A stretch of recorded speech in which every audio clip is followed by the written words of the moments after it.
Barons will be Patrick Wallace. Now batting, Devin Ryan.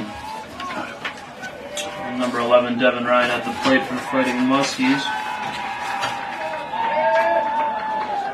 Wallace 1-0 on the year. And the first pitch for a swinging strike. Wallace 1-0 with the win at Christendom. Did not make the spring break trip. So this will be his first appearance in almost 2 weeks here. Next one fouled straight back, stuck in the fence. We got a 0-2 count here. Yeah, last year Pat Wallace filled in mostly as the Barons closer, but this year he's looking to transition to more of a starting role from what I've been hearing.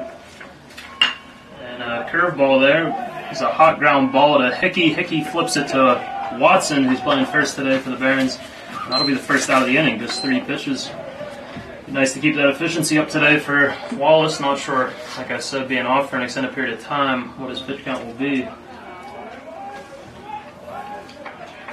Now batting for the Muskies, number 22, Trey Yoder.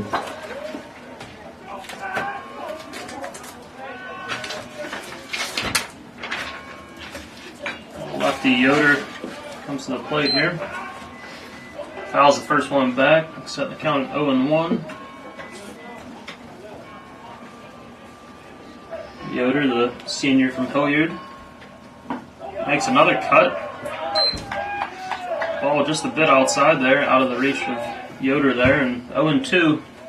5 straight strikes delivered by Wallace, as it seems that he's got his command at the moment so far. Oh, it's a nice curve on the outside. Beautiful. Strikeout looking goes Yoder, and just like that, 6 pitches, 2 outs for the Barons. That'll bring up number 14. Now batting for the Muskies, number 14, Alex Santa Cruz. Yeah, Alex Santa Cruz coming up here, the junior from Coraopolis, Pennsylvania, with Our Lady Sacred Heart just up the river. It was hit, that wouldn't count. It was back in the right? It was hit. First pitch, swinging strike. Wallace seemed to have command of all his pitches thus far, as he's shown the breaking ball quite often. And there's a fastball there, misses just outside. First ball of the game, 1-1 is the count.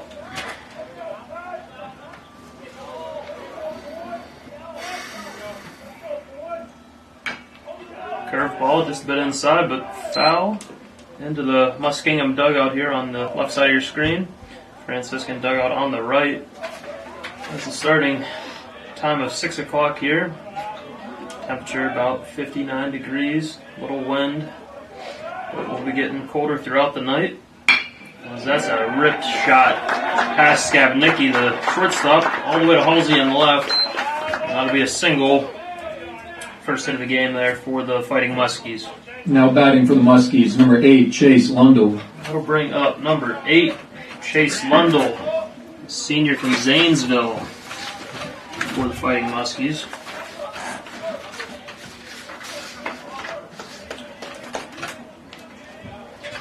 Righty sets here, and that's an outside delivery from Wallace. Sets the count at 1-0.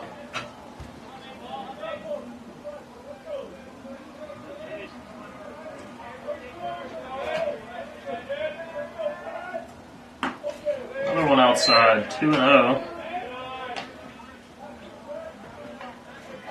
Santa Cruz taking some aggressive leads there at first.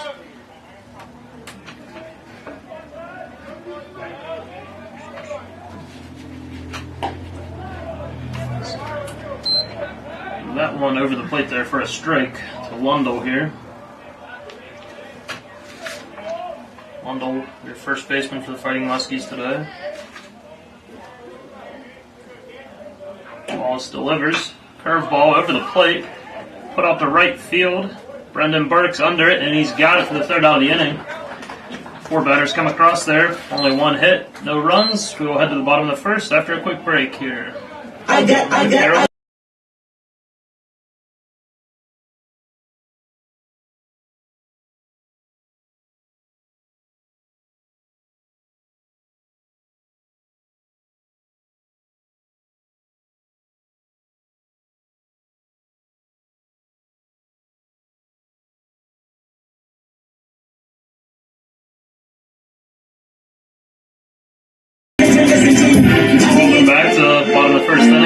Now batting for the Barons, number 13, Patrick Wallace. Leading off will be the pitcher, Patrick Wallace for the Barons.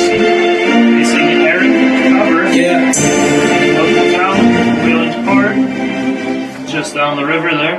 He's 1-0 in the year, with his one win being a 2-0 shutout against Hiram as the first pitch is fouled back out of play. Cover's been active as well as he has 3 other 2+ inning appearances out of the bullpen. Most recently pitching 2 innings on March 16th against Oberlin as that one's in for a strike, and it's 0-2 already to Wallace here. As his opposition is showing some efficiency in the early going, just as Wallace was in the top half of the inning. And that curveball catches the inside. Wallace down to the third baseman and across for the out. 5-3 goes the putout. That'll bring up number 7, Ryan Skavnicki. Now batting for the Barons, number 7, Ryan Skavnicki.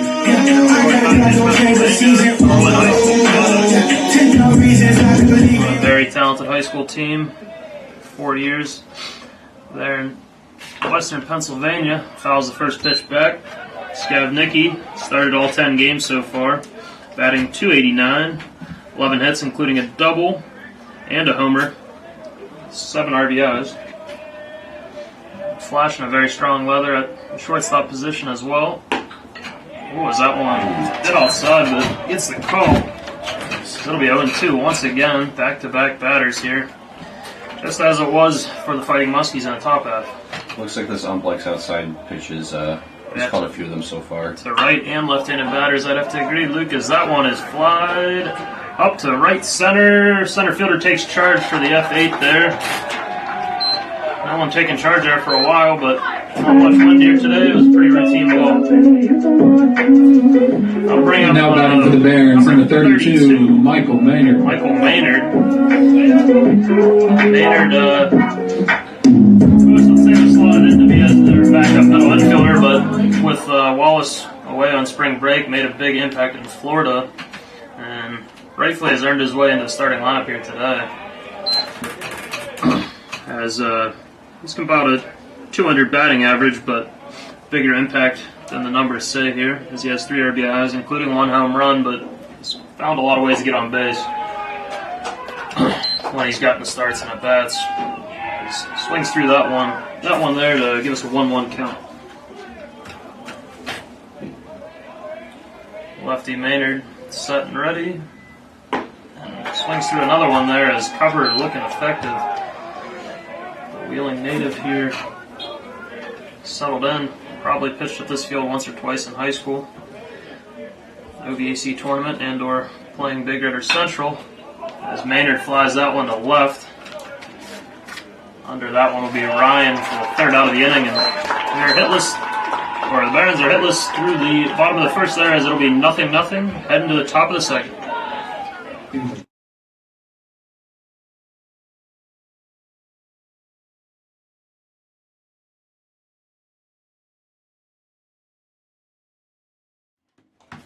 Welcome back for the top of Now the batting for the second Muskies, inning number here. 33, Ryan Schwartz. Number 33 for the Fighting Muskies at the plate here will be Schwartz. Catcher, and he pops the first ball up. Behind first base there is Watson, and gets under it for the routine putout.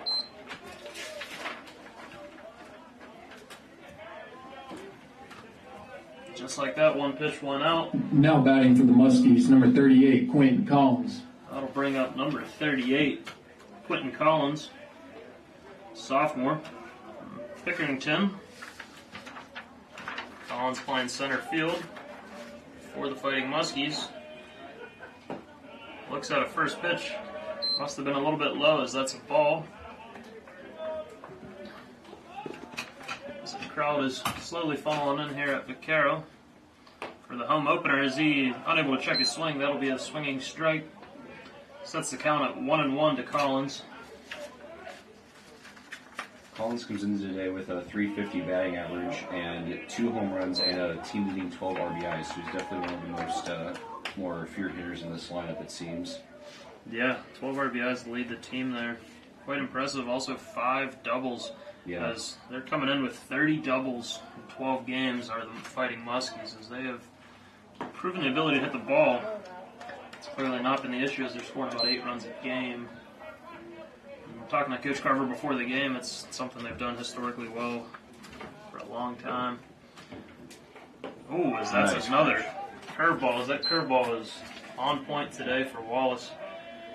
As that just curved away Now from the right-handed batter, Muskies, not that number he slowed 12, right Dominic through it. Lawrence.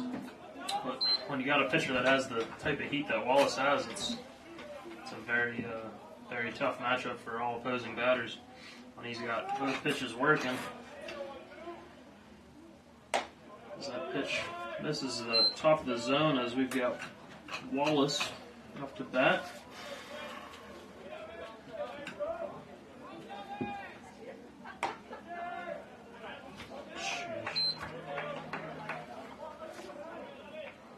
Sorry there, correction. Gorance, the junior from St. Clairsville, who played down the river at the Lindsley School in Wheeling. There's another nice curve there by Wallace. Baron pitcher here to set the count at 1-2.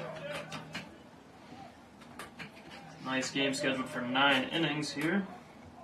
So that one misses a bit high and outside. We got a 2-2 count here with 2 outs. Florence, another very capable hitter with 5 doubles on the year and a .317 batting average. This Muskingum lineup is very deep. They've got a lot of options for batters. Backdoor curve barely catches the inside of the plate there and fouled out of play. But yeah, they've got 9 guys batting over 300.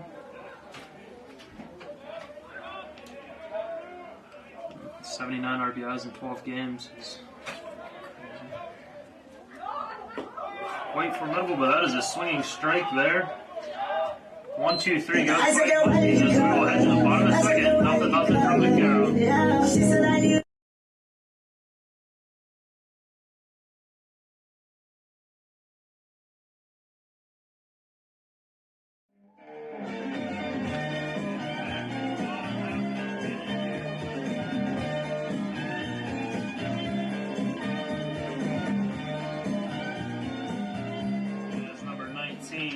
Your right fielder today, Brendan Burt, steps to the plate. Looks at the first pitch inside, ball 1. Burt, your leading hitter for the Barons thus far in the early going, as he's played and started in all 10 games with a .500 batting average. Next pitch fouled just out of play. Has 15 hits, including 2 doubles, driven in 12 runs. Named PAC Hitter of the Week for the first week of the season. Has got an OPS over 1,000. Has the count set at 1-2. Yeah, Burke's been really on point all season so far. He had a great trip to Florida, and starting off the first week of the season, he was a perfect 7 for 7. Swings through the strike in the dirt. It's going to make him throw it there, and Schwartz puts him out.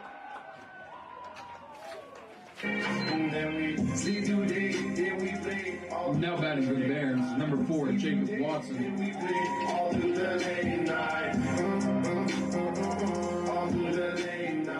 Bring up Jacob Watson. Only 7 at-bats in the early going, as he's primarily been a star on the mound for the Barons thus far, but he is batting .429. 3 hits and 7 at-bats. Scored 1 run. This will be his 5th start of the season. Over at first base for the left-handed hitter. Swings through, foul there. Both teams getting used to the starting pitcher here. It'll be interesting to see after you see each other once through the order if the offense picks up. As I predicted a high-scoring game earlier. It's inevitable to be low-scoring, but we'll see if it picks up, as that's a strikeout swinging there for Washington. Now batting for the Barons, number 2, Daniel Halsey.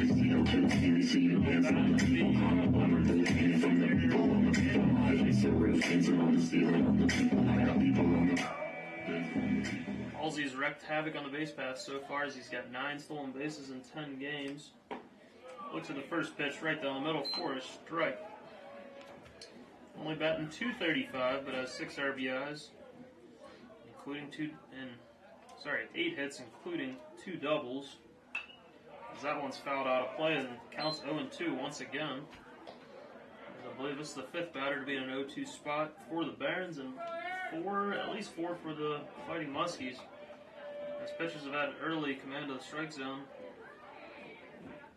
thus far, as that one's ripped to right field. If it gets past the right fielder, this could be trouble. But he's going to be able to contain it there for a line out or a line drive single to right.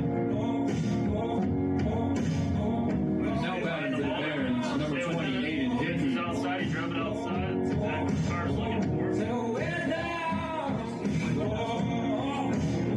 you don't want to be too aggressive, but at the same time, he fly. So you know at the crack of the bat, he's going to be going and trying to score. Yeah, with the right-handed pitcher here, I will not be shocked. At least test the arm here early of Schwartz, but instead that one's going to be on the ground. Foul out of play for Aiden Hickey. Aiden Hickey, batting .185 thus far this year, transferred in from Ave Maria where he played 2 seasons. Had some pretty strong stats down there. Slow start to the season, but excited to see him start to put a couple games together here as he didn't have much of a break from the basketball season as he only had about 3 days off and then straight into baseball practice and off to Christendom. As he looks at that one on the inside corner for a strike. Non-stop action for the younger brother of Barons basketball legend Sean Hickey. Let's see if we can do something here with 2 outs. Yeah, let's see what kind of lead Halsey gets here. That one's ripped into the gap. And that's going to reach the warning track. One bounce into the wall, and that's going to be a double. Halsey goes around third. Carver waves him in, and he's going to be up standing. As a 2-out, 2-strike, double. The right center gap, that was absolutely ripped. About 350 feet. Right in front of the 360 sign. Right now batting for the Barons, number 5, Ryan Anselmino. Right in the gap,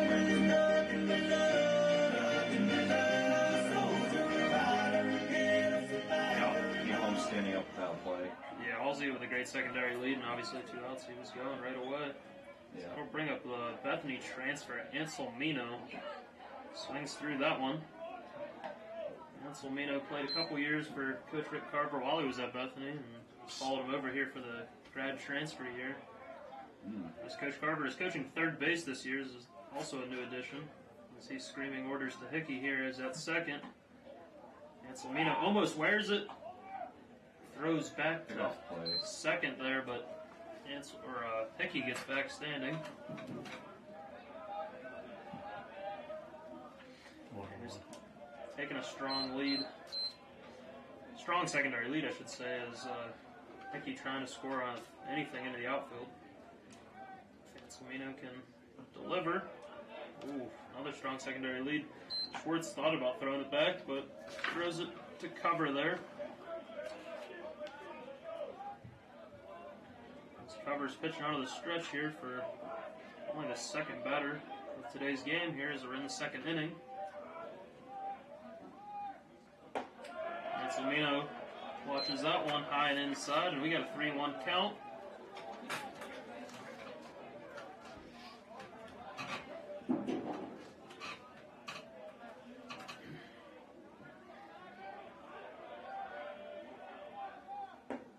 Pitch is delivered outside and low, and that'll be a walk there. First walk of the game for either team as David Ferroni.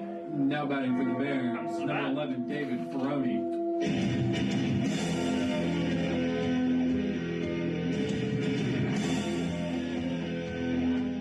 Ferroni batting .250 in the early going here as he's only had, this is his 3rd start of the year, 6th game he's appeared in. Freshman from Mingo Junction, local product. Let's see. Clutch situation here. Be nice to get a couple more runs out of this rally here.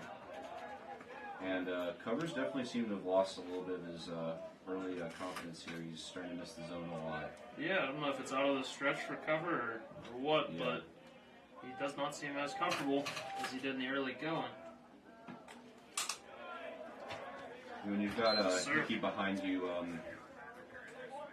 getting 30-foot leads off of second base. It's Sure. not definitely a little rattling for a pitcher. Comes the 1-1. Really steps off. Checking on Hickey back at second. Yeah, Hickey has shown the strong secondary lead ever since he's been at second there.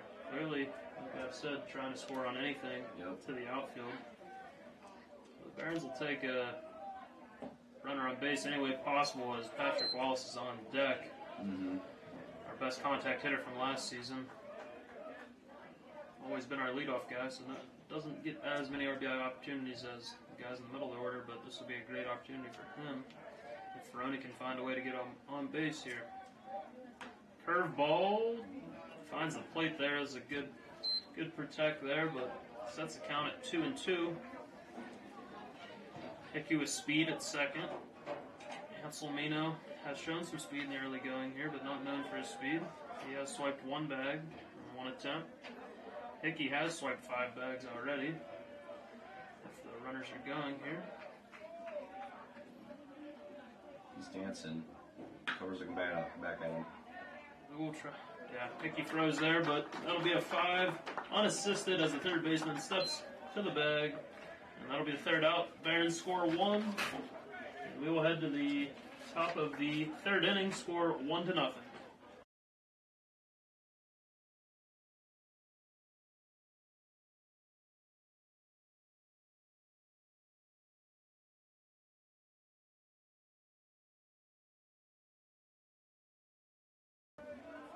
Alright, welcome back to the top of the third. As we got Toby Tiki up to bat here. Right fielder. Freshman from Aurora, Indiana. Looks at the first pitch for a ball there from Wallace. As Wallace trying to settle in there, misses another one outside. 2-0. Tiki comes in today hitting 182 at the plate. 3 RBIs on the year. Only a little bit fast, so he hasn't gotten a ton of looks yet. I'm sure they're just trying to get another lefty in here. Possibly. Against Wallace. 3-0 pitch coming. Yeah, those are three pitches there that were in the right-handers batter's box. Not much command there for Wallace, has had a little bit of an extended break there. Now batting for the Muskies, number 6, Nate Kaiser. Tiki hasn't attempted to steal that this year, so not quite sure what he's going to do here. He's getting a pretty big lead over at first, and Wallace checks on him, slides back in safely. This will be the 9-hitter for the Fighting Muskies here in Kaiser. Kaiser has batted .314 with 8 RBIs on the season, so definitely no slouch in the 9 spot as that curveball in there for a strike. Wallace back out ahead here now, 0-1.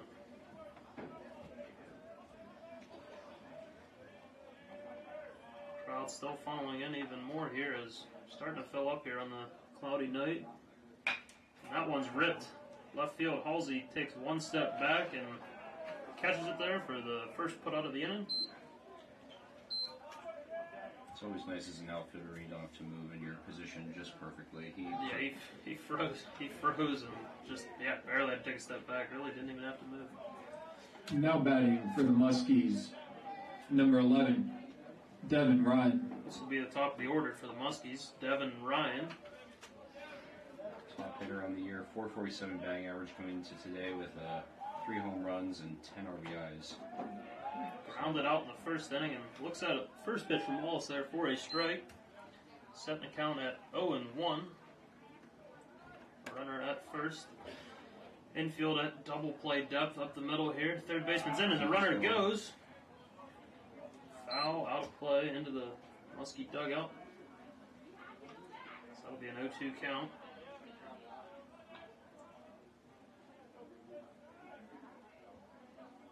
Sun slowly setting here as some of the lights have came on here at Picaro. Curveball, thought that caught the outside corner. Instead it'll be 1-2. Anselmino did a good job of framing that. He made that look real good. Just just not quite. Yeah, the veteran catcher has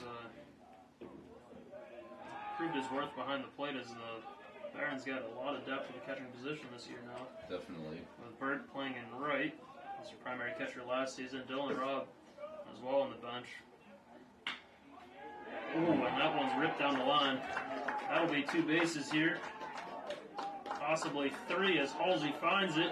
Gets it into Skavnicki. Skavnicki throws it to the plate. Sliding in there for the run is Tiki. And it'll be a 1-1 game. What a shot there. As it was just out of the outreach arm of Hickey. And that full extension dive there. Yeah, Hickey did all he could there. He just couldn't quite grab it. Now batting for the Muskies, number 22, Trey Yoder. Under that Yoder. warning track material and left by the bullpen there and really slowed it down. Halsey had to make it all the way to the corner. Yeah. Lucky it wasn't 3 bases there, but Yeah, and Tiki's a fast runner. It seems like he was flying, and yeah, they did a good relay. Just weren't able to get it in time. Just the lefty. that one, Yoder blocked. First pitch blocked by Anselmino. a very good block there. As the offense starting to warm up here, 1-1. As the temperature's going down, scheduled sunset for 7:35, but I'm starting to feel that chill already.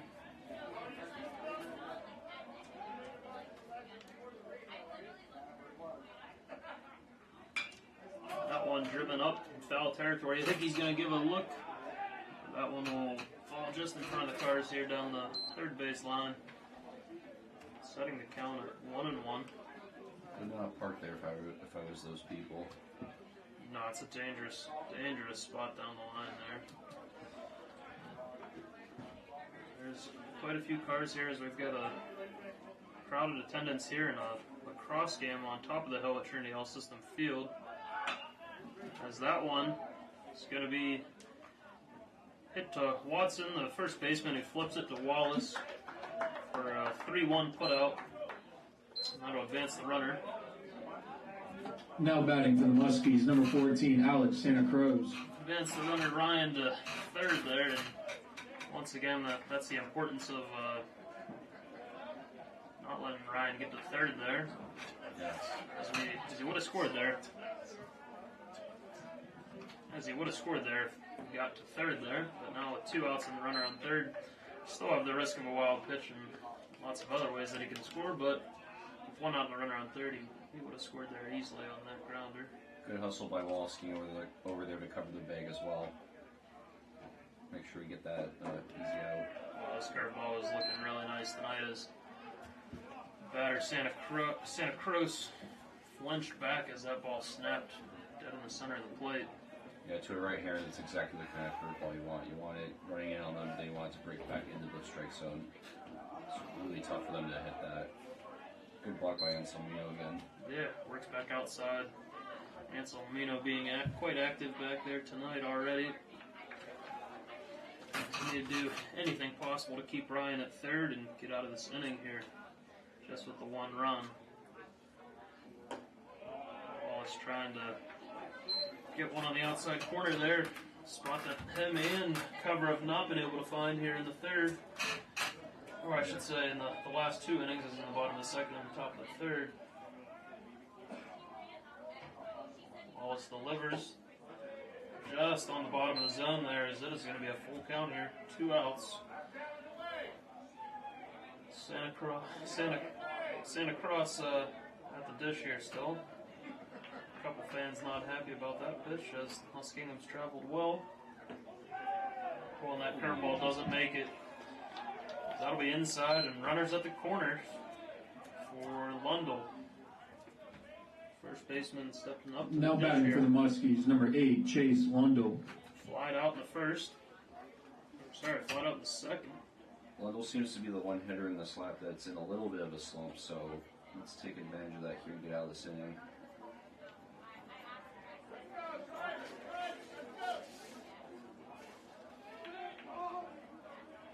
Yeah, the senior from Zanesville. Having a slow start to the season. As the runner goes, Anselmino looks at him. That'll be a stolen base for the Muskies there.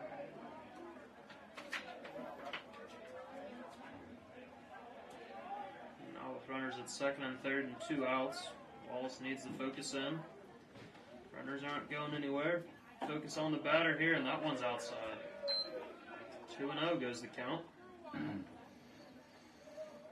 pitch count slowly climbing on Wallace here now with 45 pitches, not out of the third inning. That's a shot to center. Charging in is Ferroni, who was playing very deep, no doubles defense, and that'll be a 2 RBI single. Interesting defensive positioning for Franciscan there. As Ferroni only a few steps off the warning track, let that one land in Now front batting of for the him. Muskies, Fielded number and 33, thrown Ryan in. Schwartz. Putting a crooked number up for the Fighting Muskies here. They have gotten to Wallace in the top of the third for 3 runs already. Yeah, that was really unfortunate. And you can kind of see why Carr would want to do no doubles, just out of fear of one of these guys launching one, but still, it was a little closer. He might have been able to catch that. Yeah, landed well in front of him there. Well, we've got an 0-1 count. We've got to move on here. They can't get out. As that one's fouled out of play. It's 0-2, 2 outs. Struggles with putting them away with 2 outs. Yeah, that is true, John. Both teams have struggled to put teams away with 2 outs. As the Barons did score with 2 outs in the bottom half of the second, and now the Fighting Muskies have put up 3 with 2 outs.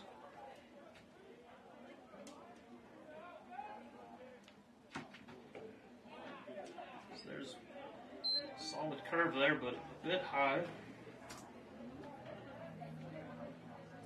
As we have got an update from Trinity Health System Field in the second quarter. Your Lady Barons are leading 11-1.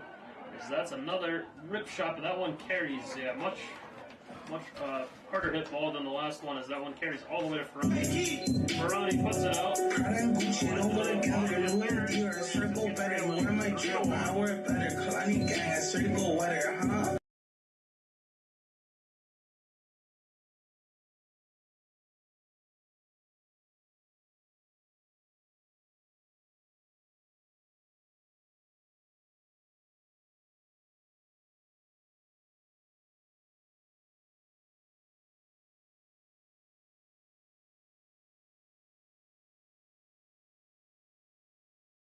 Yeah. Welcome back to the bottom half of the third inning. Your pitcher, Patrick Wallace, at the plate here. Settling into the right-hander's batter's box. Struck out looking to lead off the bottom half of the first inning. Now looks at the first pitch, called strike. Next one a bit low. See what Wallace can do to try to help himself out here. Get something going here. Let's get this. Let's get some of those runs back. Yeah, last season Wallace did an amazing job getting on base. There. He had a 20-plus game hit streak going for most of the season. Impressive.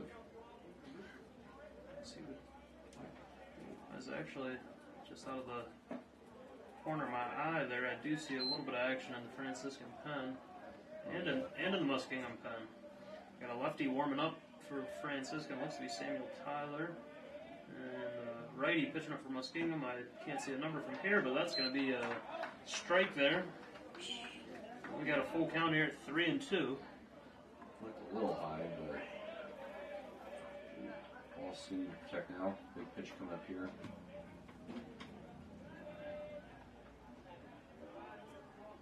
That's for time. Time's called.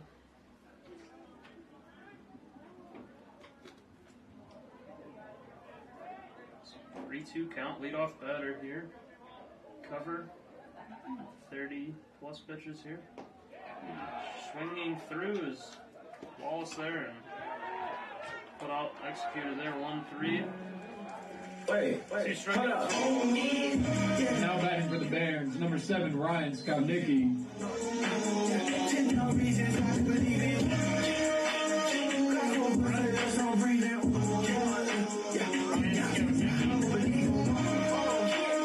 I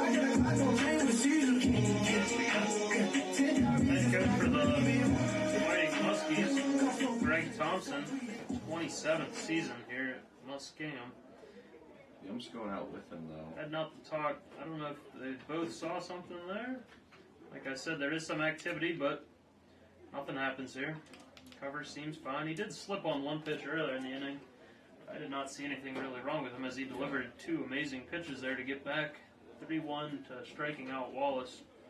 No, I'm just confused why they don't go with him because They had a brief discussion they there. did. I don't know And if there was some sticky stuff concerns or something like that. I don't know. That'd be convenient.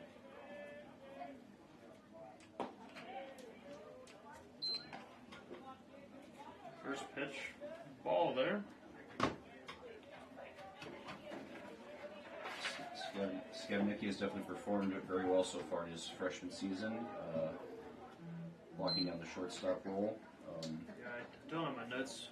Don't have all my notes in front of me as I was not expecting to broadcast here, but I believe Skebnicki's high school team had like 7 Division I players. Very talented Norland team. I've got a couple friends out that way that have seen him play and know that team really well. And There's a shot I know we have to a very talented player here in Skebnicki as he gets the single here. That'll bring up Michael Now Maynard. batting for the Barons, number 32, Michael Maynard. Getting his second at bat of the day. As we were talking before the game off air, interesting to see how advantage Patrick Walski has to come out of this one. Will Maynard come out? We'll see. But Maynard 0-1 on the day so far as a pickoff attempt. That Skebnicki is not in time. What did they do earlier in the season, Mitch? Did they have Wallace when he would leave the mound? Would he leave the game, or did he switch to second? That's a good question. They only pitched in one game at Christendom. I think he went the distance, but I'm double checking here. There by Maynard. So he pitched in game 2, I believe.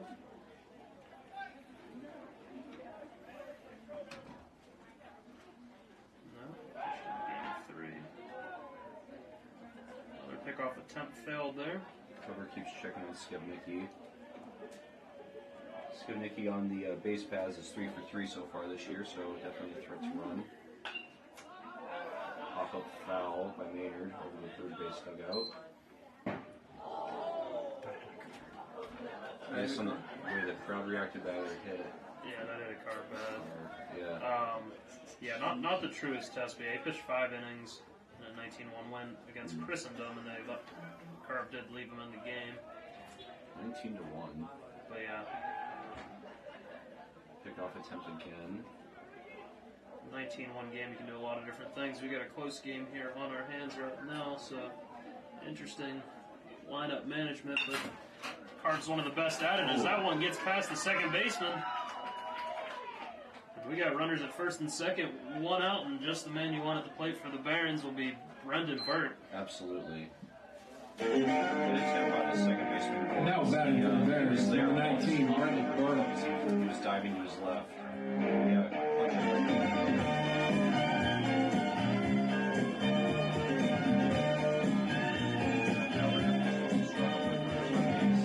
I guess he doesn't like to pitch from the stretch, so now we've got some runners on this will make things a little harder for him. Yeah, as Gordon's looking to hold the runner at second, too, creating a large gap. Oh, Burt just takes it in the ribcage there as umpire warns the benches a little bit. That one never feels good in the ribs, but that was a slower curve, so not as bad. Burt can take it. Now batting for the Barons, number 4, Jacob Watson. We play all through the late night. All through the late night. Seems late. turf ball that got away from him. But everyone's okay. Now we got the bases loaded for Watson. 1 out. No lefty. Anything in the outfield. Scores 1 as that's a nice fastball there, but they're going to say it missed inside. Ball 1. It's just checking. Burke has had an on-base percentage of .553 coming into this game, and holding so far as he's gotten on base 1 out of 2 times here thus far, and that one's driven high at foul territory. The first base bag caught there by the Muskingum first baseman Lundell for 8. Now batting for the Barons, number 2, Daniel Halsey. Bring up Daniel Halsey, left fielder for Franciscan. 2 outs.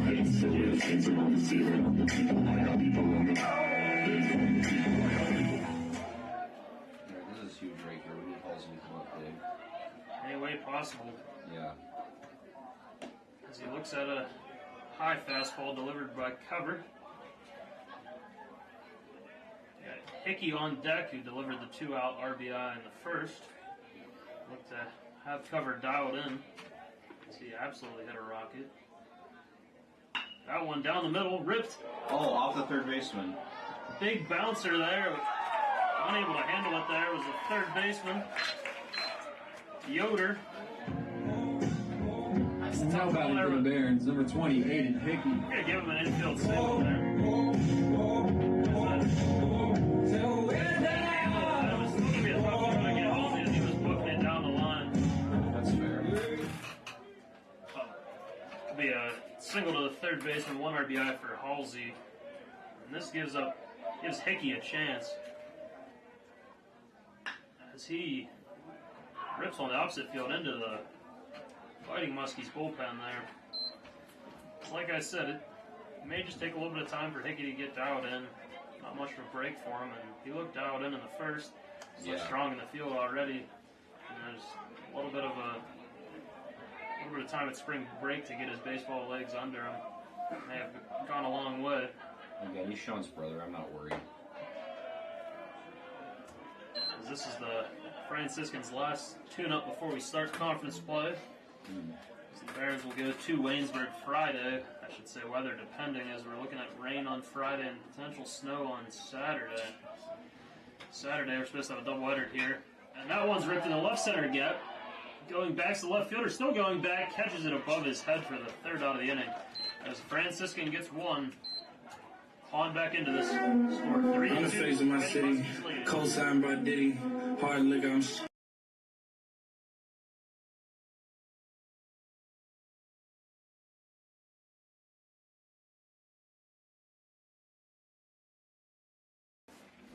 And welcome back to Vaquero Field, top of the 4th inning. Patrick Wallace delivers a nice curve there to Collins. Swings through, fouls that one. There's an 0-1 count. Collins struck out in his first at-bat in the second. That was Collins' 15th strikeout of the year back in his first at-bat, out in only 41 at-bats. He definitely is a free swinger.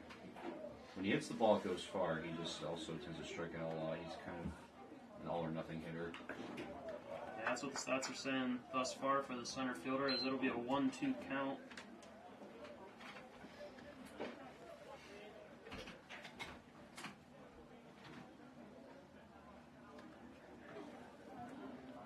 The sophomore from Pickerington.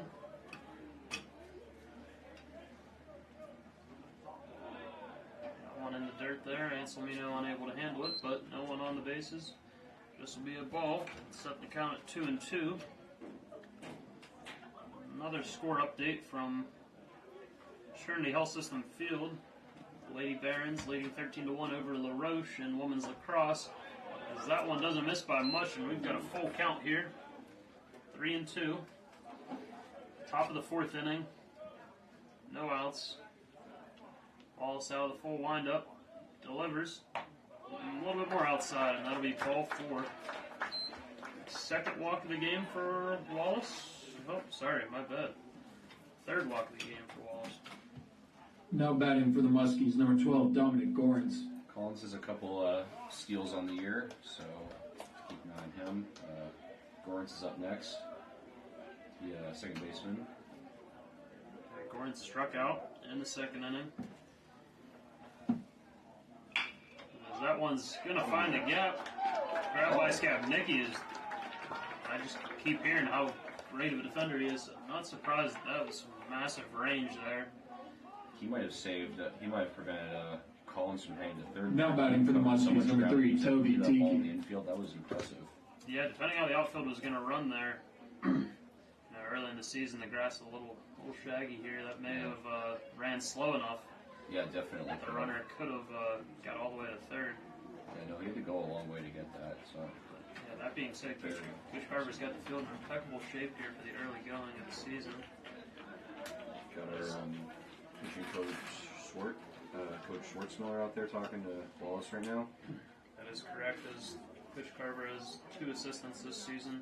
Schwartzmiller has been around with Carver now for 3 seasons here at Franciscan, and then Luke Flaus, new assistant here, played at Bethany for Carver, back in the Valley here.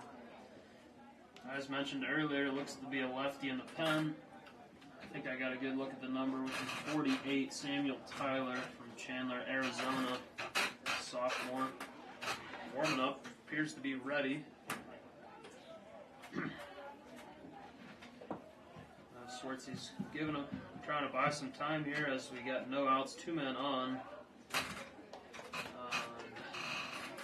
We got a lefty here and then a righty on deck. As I think they're going to. Ooh, they were challenging to see if that was a strike, but not a strike as we got a ball 1. I think he's showing bunt here. Watson over at first is pinching in a little bit, so is Hickey. Yeah, they're offering him the sacrifice if they want it. As Hickey settles back. He gets the bunt towards third. That's a tough one as no one is. The second baseman Maynard got there to cover. Good execution of positioning, but that'll be a bunt single for Teak. Not what you want there, as that was a perfectly placed bunt. As the outside pitch kind of made it a little bit easier for him to get the bunt down the third base line. Only Now batting for the Muskies, number 6, Nate as a right-handed Kaiser. pitcher, you got to get out of there, turn, throw. Wallace delivered a strike. Thought that Maynard may have tagged as his foot was not on the base, but the ump called him safe. Now we have bases juiced. Kaiser has the 9-hitter. Mentioned earlier, definitely no slouch as he drove one.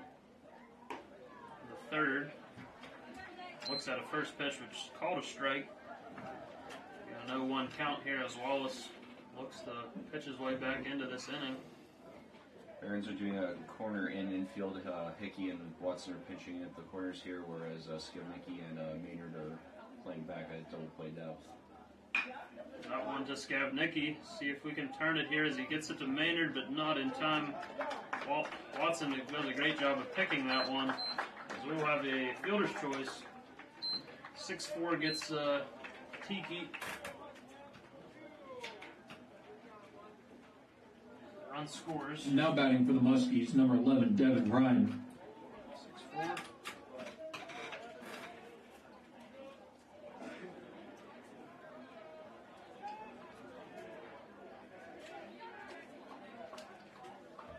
And Muskies back up to a 2-run lead to score 4-2. Another shot to third. Hickey tries to get the ending double play there as Maynard just had a double clutch, and that'll be another fielder's choice for the Muskies and another run scored. Definitely always a debate, you know. Could you go home? Could you go for 2 there? But the ball was hit hard enough.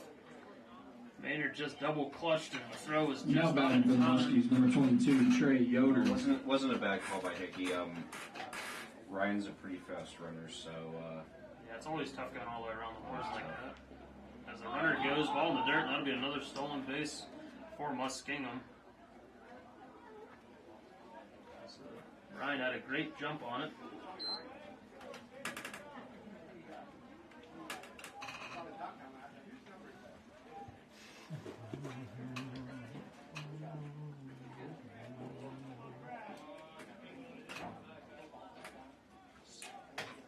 Wallace delivers, and that one's down the first base line, 1 foot fair, and that's going to be 2 bases.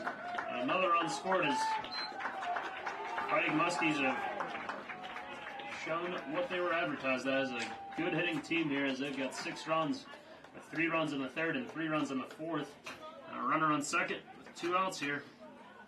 And that'll be it for Wallace as Carver coming out. He's going to make a change here. We'll stay with you here for a second. Talk through this change here as I'm guessing Wallace may stay in the game. And Tyler's gonna see what this change is. This one may be tricky.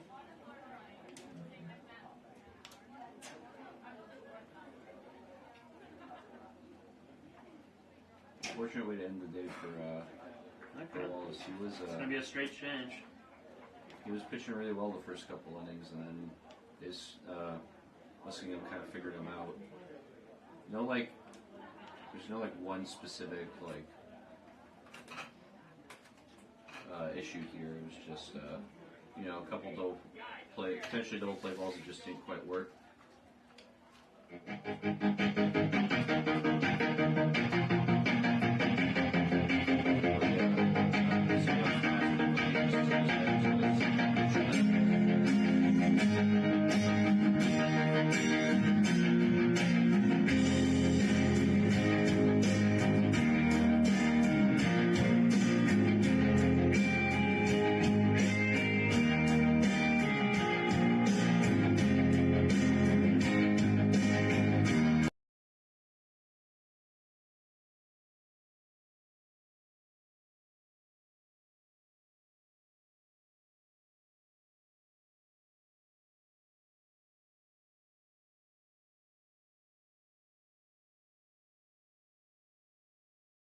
For the Muskies, number 14, Alex Santa Cruz. All right, welcome back. Samuel Tyler on the mound.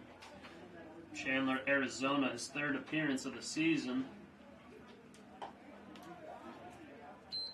has pitched 3.1 innings as he had 2 relief appearances against Washington College on March 19th in the last spring break games. That would have been on Saturday.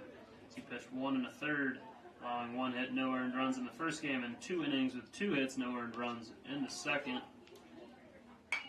As that one fouled out of play, and count will be set at 1-1. Sounds like another car just got it. That was the second car hit today, and that is not a good start to the season. Something I was afraid of with these lacrosse baseball doubleheader, 2-for-1 games at the same time. Crowds up the parking here. I don't know if that's a windshield or a top of a car, but it does not sound good. Sounded like the top. That one's ripped. Oh, Off the glove, which might slow that one down enough for Halsey not to be able to make the throw, which it does, as that will score the inherited runner. It'll be an earned run for Wallace, which will close the book on him with 7 runs. yeah, and again, Skivnicki covered a lot of Now batting for the Muskies, number 8, Chase Lundell. And honestly, the fact that they might have slowed it down enough to let 2 outs, the runner going. It's like he's going no matter what. Can't They're blame him for better. trying. No, he's looking good. That's a big jump there, as that'll be an easy stolen base for the Fighting Muskies. 3 swipe bags already on the lefty there. Took it easy. Yeah, Santa Cruz had a great jump there. Which with the lefty is kind of surprising. Yeah. As that one's ripped into left center gap. Halsey charging in. That one was in no man's land, and that'll be the first earned run against Tyler this season, as back-to-back hits there. Score 1. Stolen base actually showed a lot, or proved to be very valuable. Now batting for the Muskies, number 33, Ryan Schwartz. As the Barons still unable to get the last out here. Again, can't finish the inning. We got the first 2 outs, and then Double checking play-by-play here. Oh, they got him picked off at first. Got Pickle here. Goes back to first, and Got him. Lindell's out. That'll be a pickoff. 1-3, 4-3. 1-3, 4-3 goes the putout. We'll head to the bottom of the 4th.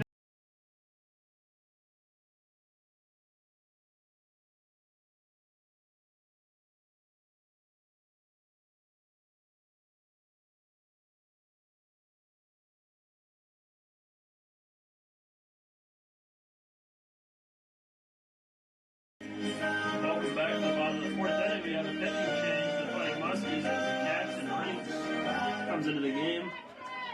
2 on the season. This will be his 4th appearance. First relief appearance, as he has made 3 starts previous to this, 1 complete game, but 8.78 ERA. He's been roughed up a little bit in 13.1 innings pitched. It's allowed 15 runs, 13 of them being earned, 5 walks, 8 strikeouts for the big righty, as the second pitch is grounded to the shortstop deep in the hole. Anselmino hustles down the line, but put out 6-3 there, and that'll bring up the top of the order. Oh, no, sorry. No, Ferroni. We got Ferroni still. Yeah. Good correction there, Luke. Now batting for the Barons, number 11, David Ferroni.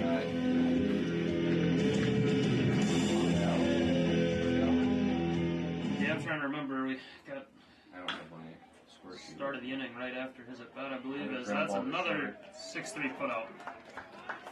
Well, Rinks has had no problem so far. 3 pitches, 2 outs. Yeah, his Rinks listed 6'4". Bring his ERA down a little bit. Crump Shockton. Now batting for the Barons, number 13, Patrick Lulls. Tall, intimidating presence on the mound. A little difference, but still a righty out there. Yeah.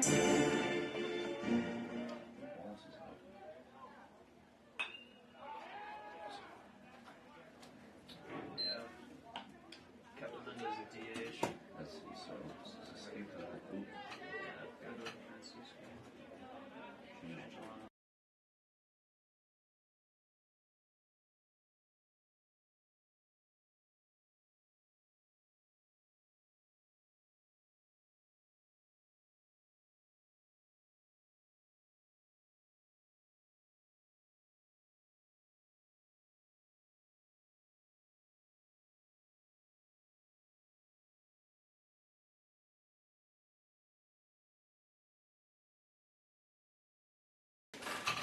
All right, welcome back to the top of the 5th. Samuel Tyler still on the mound for the Barons.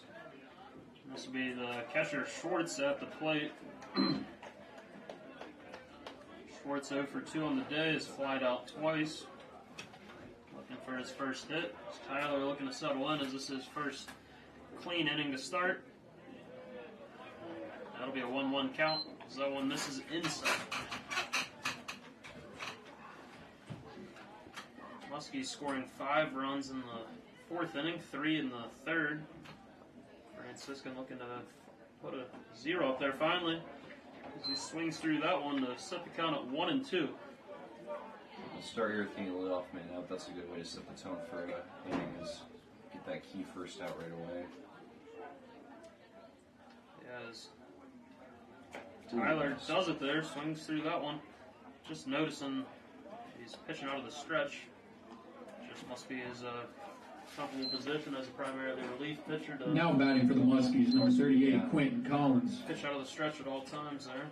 I don't remember seeing too much of him last year for the Barons, so Yeah, just a couple relief appearances last season.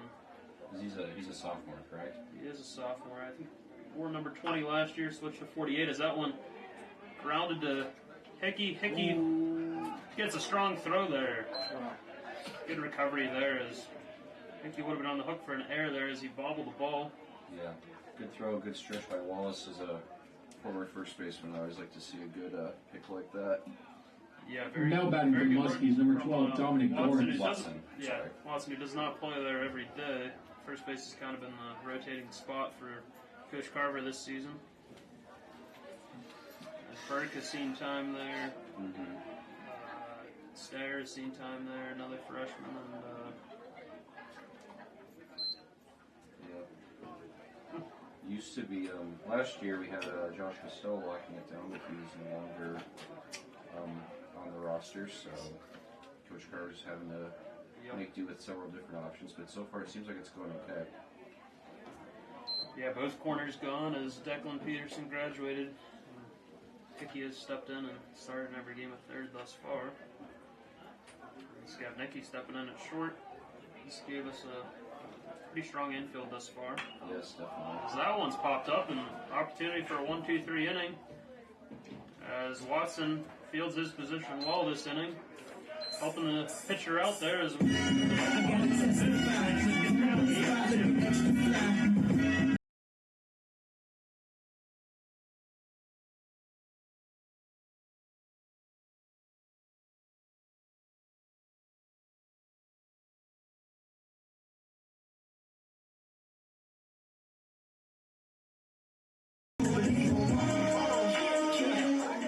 back to the bottom of the 5th inning here from Vaquero Field in Steubenville, Ohio. Ryan Skavnicki leading off the inning for the Barons. Still on the mound for the Fighting Muskies is Rinks. Sophomore from Coshocton delivers another strike foul right over the press box here, Vaquero. It's 2 strikes, right? 0-2 sets the count.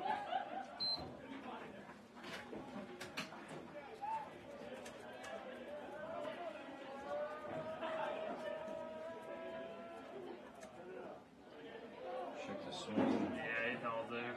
And that'll be a 1-2 count here to the freshman.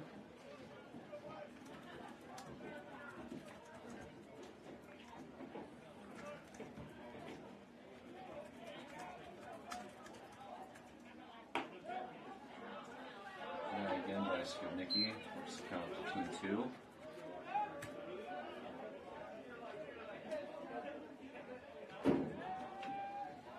Rinks sets, delivers out of the full windup, low. Once again, set the count full, 3-2.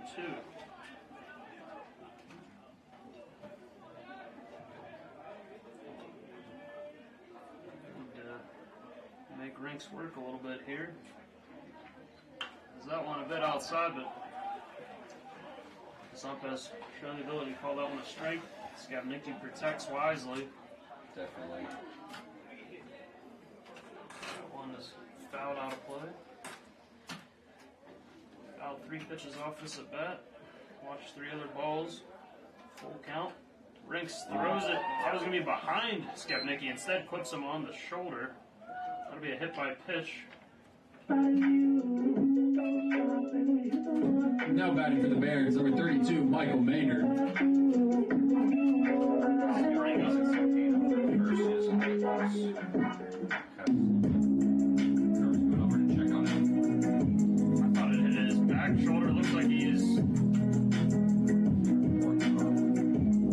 was worried for a second it was going to hit his back because it was. Yeah, so it might. He's looking at his right elbow, which, I mean, I guess it could have passed his left shoulder and hit his back right elbow.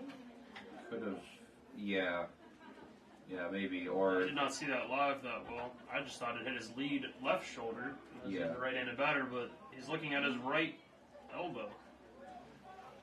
yeah. I mean, he could have like tucked his elbow back, and then the ball just missed his shoulder and got him on the elbow. Which in that case, that would Really a lot. hurt. Yeah, kind of a funny bone area. Oh yeah, absolutely. But he seems like he's okay. Maynard's up at the plate now. Standing real close to the plate in the box here. Yeah, as the open stance. Helps him crowd the plate a little bit there as Skavnicki with some speed on first. Maynard the lefty at the plate and Brendan Burke on deck, making some a good start to an inning here. Definitely. Keep it going. Oh, that one Strike. catches the inside corner for a strike. Maynard with that nice wide open stance. As a fellow lefty, I would use that stance a lot. You want to get around on the ball and then pull it. Drive it out to right, and then yeah, if he drops a single in the right field, then Skibnicki gets a good jump. He can take third, no problem. Big swing and miss right there. Count goes to 1-2.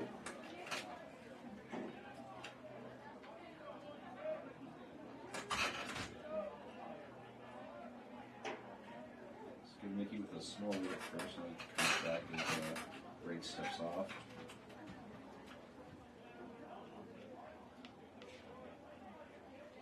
Seems to be the outfield's in for the majority. So Maynard bends that one off as a inside strike there. Was called earlier in this at bat and wisely protects there with 2 strikes. Got right-handed action in the Franciscan pen. It looks like 8.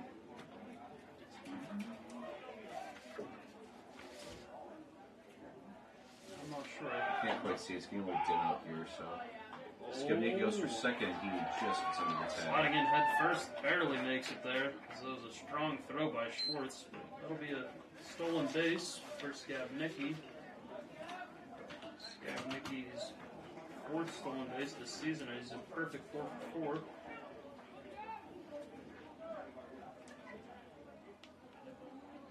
Putting him in scoring position here for Maynard. He's got a large gap between second and first here. 2-2 pitch coming.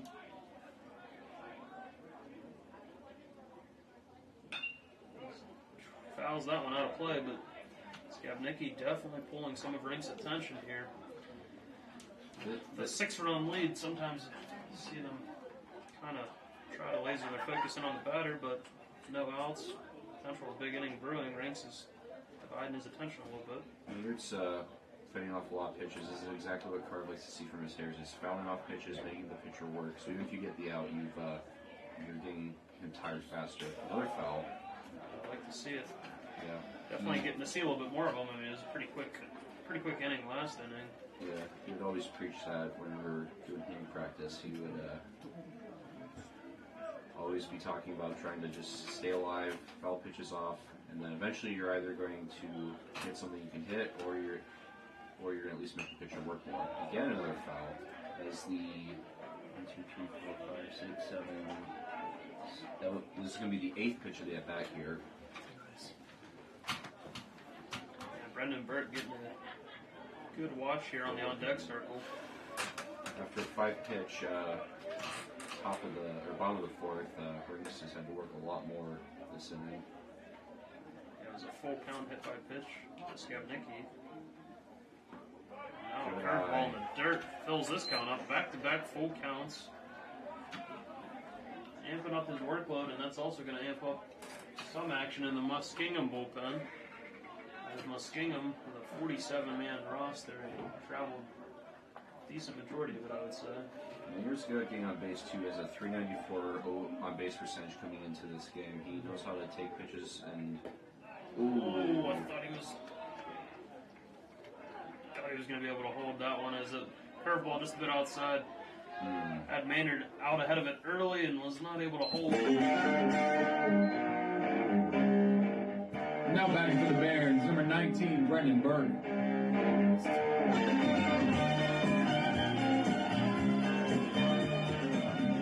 worked for that out. So we'll see. Burke has had plenty of time to size up Rinks and see what he's working with. So hopefully he can get behind one and put a charge into it. Yeah, that Off the one plate. could be trouble as Rinks has to come off to the third base side, but made that look easy. As 1-3 goes the put out. Skabnicki advances to third. Now batting for the Barons, number 4, Jacob Watson.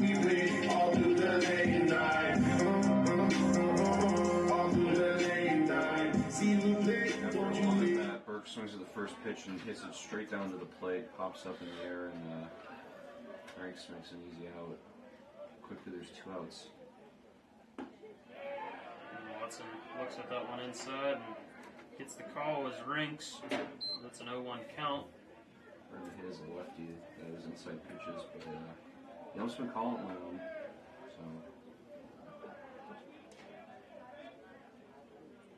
Rinks sets, delivers outside. Ball 1. 1-1 is the count. 2 outs. Skabnicki on third. Halsey on deck for Franciscan.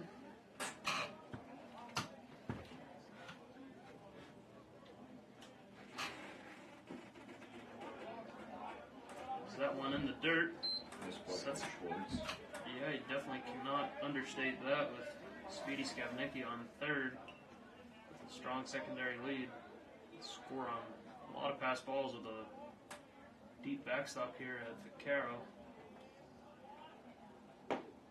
That one low and swung through by Watson. Fills the scoreboard with 2s. As we got 2 balls, 2 strikes, and 2 outs here. The junior pitcher from Texas. Playing first today is Watson.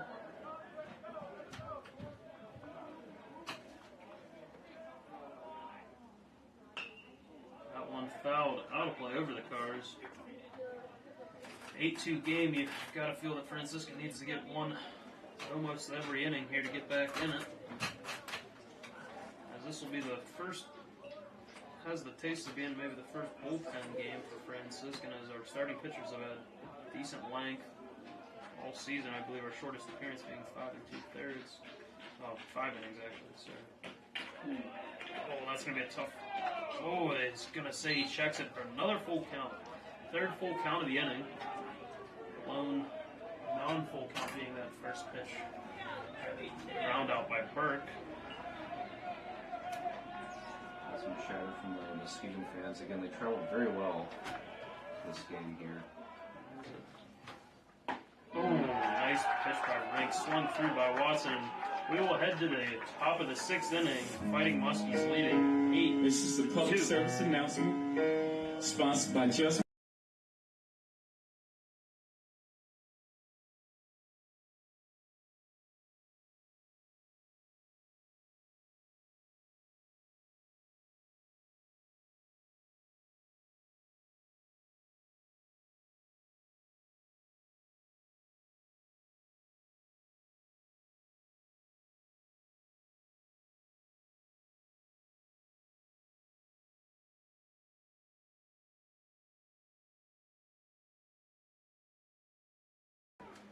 All right, welcome back. Pitching change for Franciscan will be Andrew Normandin on the mound.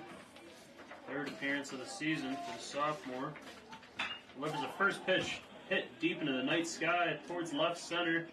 Center fielder backs off to the left fielder Halsey, who will grab it for the first out. One pitch, one out for Normandin, the sophomore from Henniker, New Hampshire, to Mount Royal Academy. Now batting for the Muskies, number 6, Nate Kaiser. Normandin has had a decent showing at the plate thus far for Franciscan, as he has 5 RBIs in the early going. While batting, holding a 6.0 ERA pitching. This will be his third relief appearance of the season. 2 pitches, 2 strikes with some early command. Exactly what Carv's looking for here.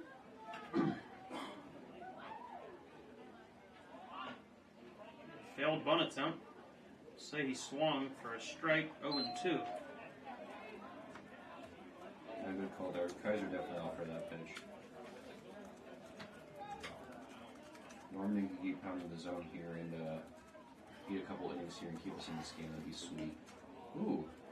That one bounced about 3 feet ahead of the plate and picked quite amazingly by the 5th-year catcher, Anselmino. Yeah, definitely a nice pick right there.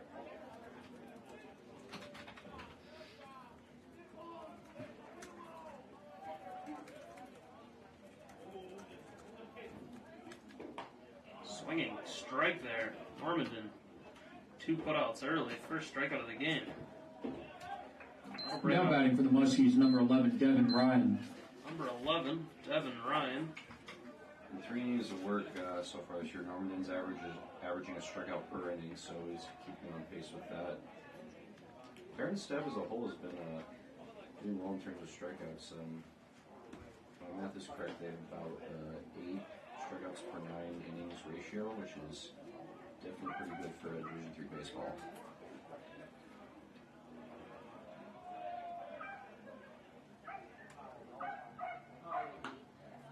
Second offering there outside. I believe the count set up 1-1.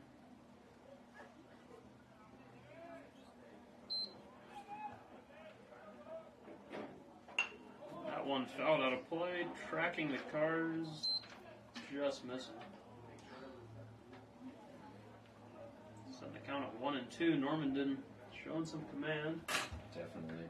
Much needed command, as the doesn't look like much action in the Fighting Muskies pen. This could be Rink's game, and that catches the inside corner. I had the count wrong there, as it is 2-2 now. First pitch must have been a touch outside. I did not see the call, but that'll set the count 2-2. 2 outs. Great pitch there. I'm not sure where that one was. It must have been just a touch low. Fills the count up full 3-2. Top 6, 2 outs. Must have been Insolino framed that very nicely. That's where he was. That curveball doesn't catch the inside corner, and that'll be ball 4. Walk for Ryan as he's been on base. Now batting for the Muskies, number 22, Trey Yoder. Twice now today. Swiped a bag his last time forward. And scored 2 runs this game and has 2 RBIs. Very productive leadoff man. This will bring up Yoder, the third baseman, who's 1 for 3 on the day with an RBI and a run scored. That one, first pitch, hot shot at Maynard. Maynard handles it, flips it to Watson, who thought he missed the bag for a second, went back, got it for the putout. We will head to the home after the 6th. Franciscan trailing 8-2. It's been a ride.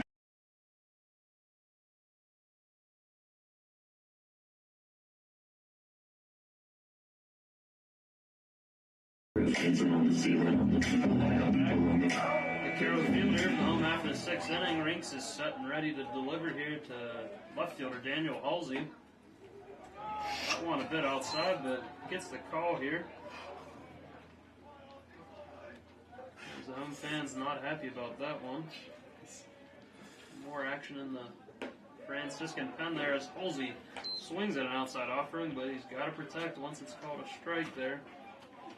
As we have an 8-2 game, Franciscan trailing by 6.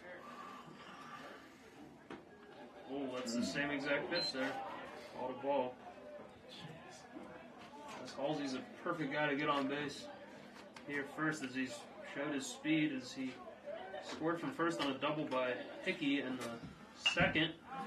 That one foul.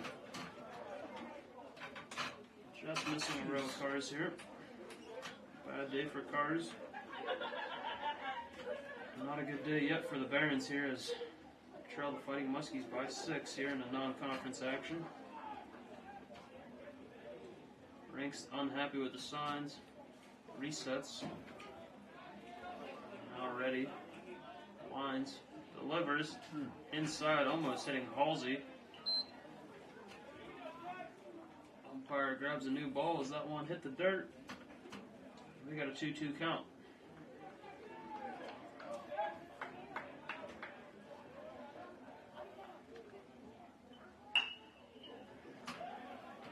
That one goes in to right field for a single there for Halsey.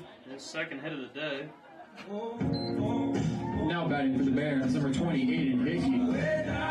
Slow ground ball.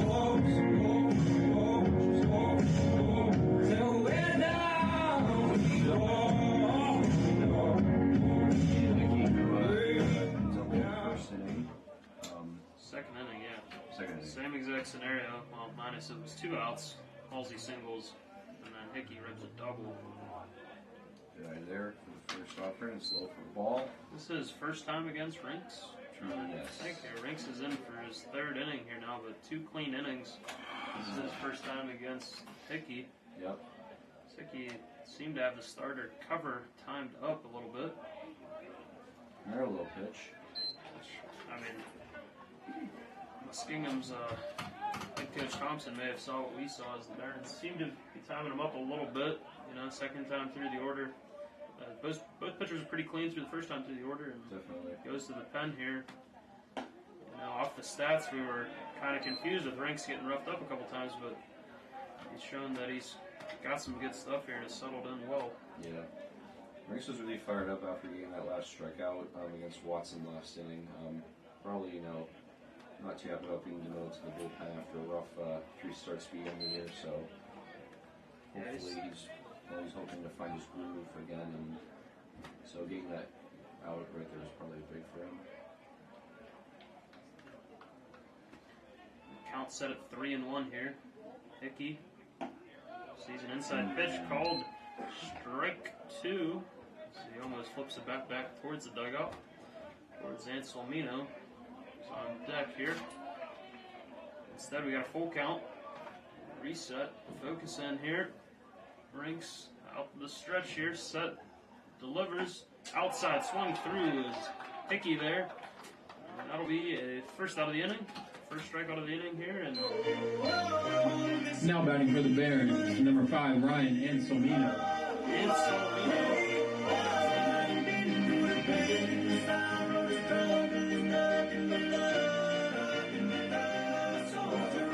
Definitely shaking his head. Went back to the dial. He thought he had the walk there, but I guess not. Pickoff attempt. That was a nice, He barely gets back in there. nice attempt there by Rinks.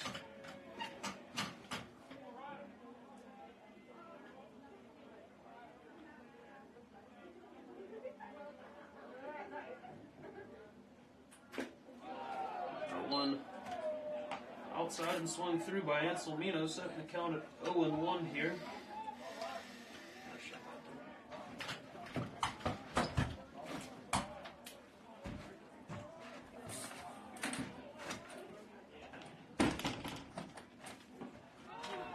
Off-speed offering by Rinks there.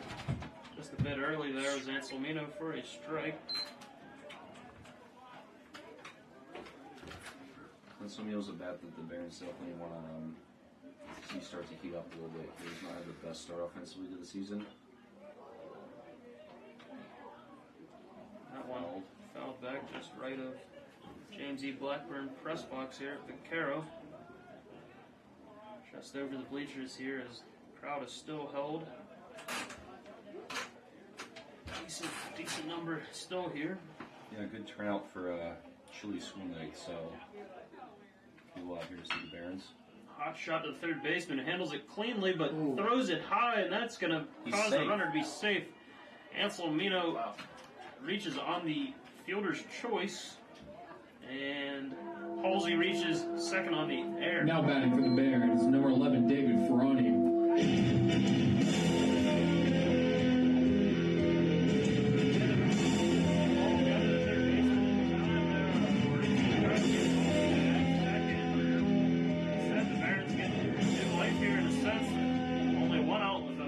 Potential to be 2 outs with Anselmino is not our best runner. You know, a strong throw to second there. Turns 2. We're out of this one. See what Ferroni can do here, and let's hopefully get top of the order up here next. Halsey with a strong lead there, but another pitch swung through. The Baron bats have not been able to find the ball of Rinks. Yeah. All this inning, really. No, Muskingum really has not held our runners on at second. They're intent to let them take the big lead. They might try like a backdoor play where they try to pick them off. They did that to Hickey a couple times in the second. Ooh. That one was almost a foot outside, but Dang. Yomp has been consistent with it. That would be a good pitch to drive to right field, though, as the right fielder is well in. Any ball over the first baseman's head could be 2 or 3 bases. Probably clear the bases. Yeah. If he could take one of those outside pitches and go with it, that would be great. That outside pitch is driven to right in front of the right fielder. Carver does the wise job there of holding up Halsey. It's just a little bit harder of a ball. That could have went all the way to the fence. Now batting for the Barons, number 13, Patrick Lulls. Still, that was textbook. That was beautiful. Opposite field swing. Feeling what the pitcher gives you there. Yeah, exactly. Still working outside.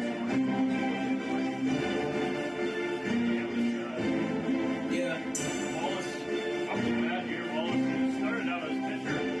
Carver had run as pitcher / DH. That's held him in the game as DH. That explains how that works then. We were a little confused when we got the lineup card, but it makes sense. Let's see if he can make up for it here, and that is going to be a hit. Nice. Froze the runners for a second there, which is going to only score 1. Halsey scores from third. Every runner moves up 1 bag. We've got an 8-3 ball game. Hey, cut it up. Now batting for the Barons, number 7, Ryan Skownicki. He's on hook for the loss. Score remains the same. 1 out. Dangerous hitter Skownicki up. Action is heating up quickly in the Muskingum bullpen.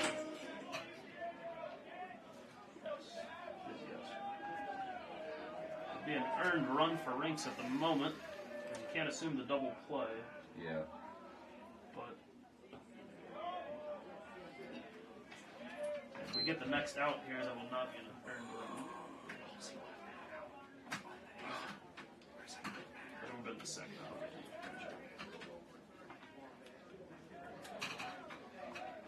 Skavnicki set 1-0 count here to the shortstop. Another one, opposite field shot. Same spot. Down for a single. With one out, runners can't jump instantly, and that would be another run. One base at a time. This has kind of been the small ball mantra of the Barons down in Florida. There we go. No, there's 3 straight hits to almost the exact same spot of the field. Everyone moves up 90 feet. Let's keep this going. Here comes Coach. Is he going to pull? This looks to be the head coach, Thompson. He is walking very slowly, as it looked like the relief pitcher was only throwing some shorter pitches last time I looked out there. I don't think he's ready yet. Yeah, so he's just stalling, trying to let the pen guy warm up. I can't see who it is. We're a little, not very, a little dark now. not very lit there. Yeah, as the lights are more focused on the field. As Thompson will slowly stroll back to the third base dugout here.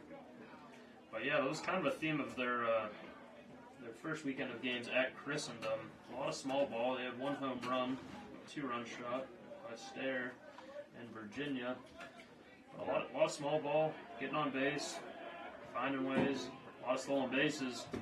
That's how this team's finding their offense a lot in the early going, but a dangerous scenario for the Fighting Muskies as Maynard puts a charge in it deep enough to center. That'll move all the runners up 90 feet as Wallace barely safe there, and that'll be a sacrifice fly for Maynard. Now batting for the Barons, number 19, Brendan Berg.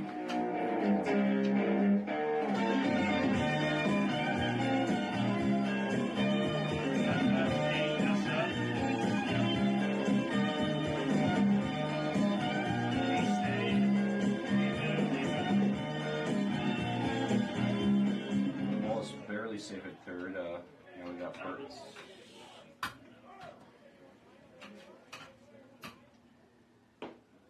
Burke looks at a first pitch strike there. Very late call by the umpire. He looked around for a second and called it. Yeah, I was just getting ready to say a very dangerous part of the order here. Yes. And if we could not get it out there, but obviously Carver will take a run with it out there as we now have a crooked number up for the first time today. It's an 8-5 ball game, and you gotta be kidding me. No. So that one seemed to be a bit low and outside. Burke's not happy. That's 2 pitches. Yeah, it's not one he can really do much with except put down the right field line, which once again the right fielder is well in. Burke has power to all fields here. If he could take one of those, he tried. If that one is another foot to the left, that could have scored 2 runs. Definitely. Has Skavnicki at first. He's quite speedy.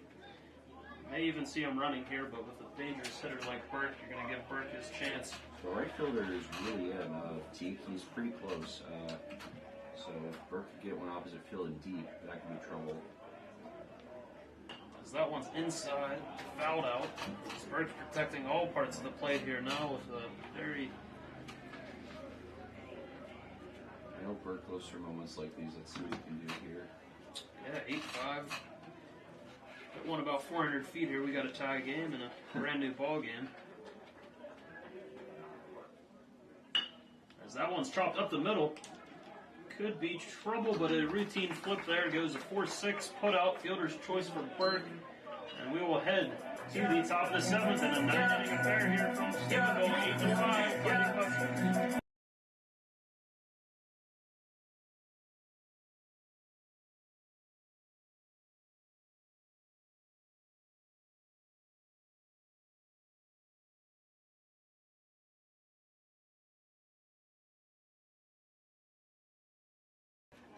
Welcome back to action here at Vaquero Field as Andrew Normandin stays on the mound for the Barons. The righty delivers a first pitch swinging strike there to Santa Cruz. Big swing by Santa Cruz there, but Normandin's having a good night. He's got good command. Hasn't given Muskingum too much to work with. Another pitch. Oh, I mean, you don't want me to say it, but I guess I gotta say it. Same exact pitch was called strike about 6 times last inning. Yeah. I looked about to be in the same spot. But instead we have a 1-1 count here. Normandin out of the stretch. Delivers a great pitch, same spot. But swinging foul. Goes Santa Cruz. As I was really about to say, if Normanton keeps this up, we can see some much-needed length here, but we do have a lefty warming up in the pen there for Franciscan as well. Guessing that's Perez. Does Or not Neely. Does not look like him. Doesn't look like either of them from here, but How many lefties do we have? young season here. I don't know all of our relief arms yet. But it's a 2-2 count here. Normanton's game. Oh, that's a nice curve. Outside corner goes the strikeout looking. As that'll bring up number 8, Now batting for the Muskies, number 8, Chase Lundell. Chase Lundell. I would not want to be in the box against that curveball. That was beautiful. Yeah, very nice curve there by Normanton as he tries to go to the well again, but that one stuck to the hand a little. Yeah. Go for a ball as Anselmino takes a brief second to talk to the young pitcher here. Lundell at the plate. How's he been doing tonight so far, Mitch? Yeah, double check here. I believe he is 2 for 3 with 3 RBIs.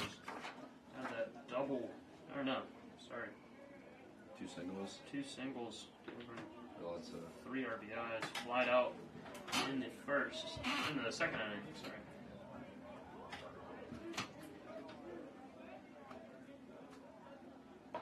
That one gets a little bit more of the plate, but still caught a ball. So we got a final score from Trinity Health System Field.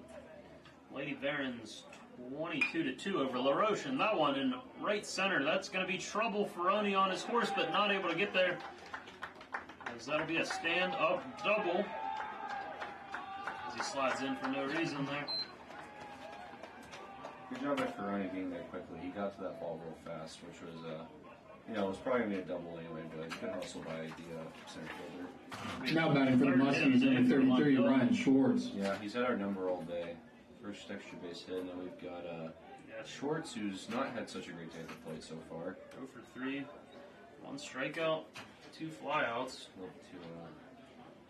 Maynard's definitely keeping Lundell honest over at second. There's that curve. Catches that outside corner.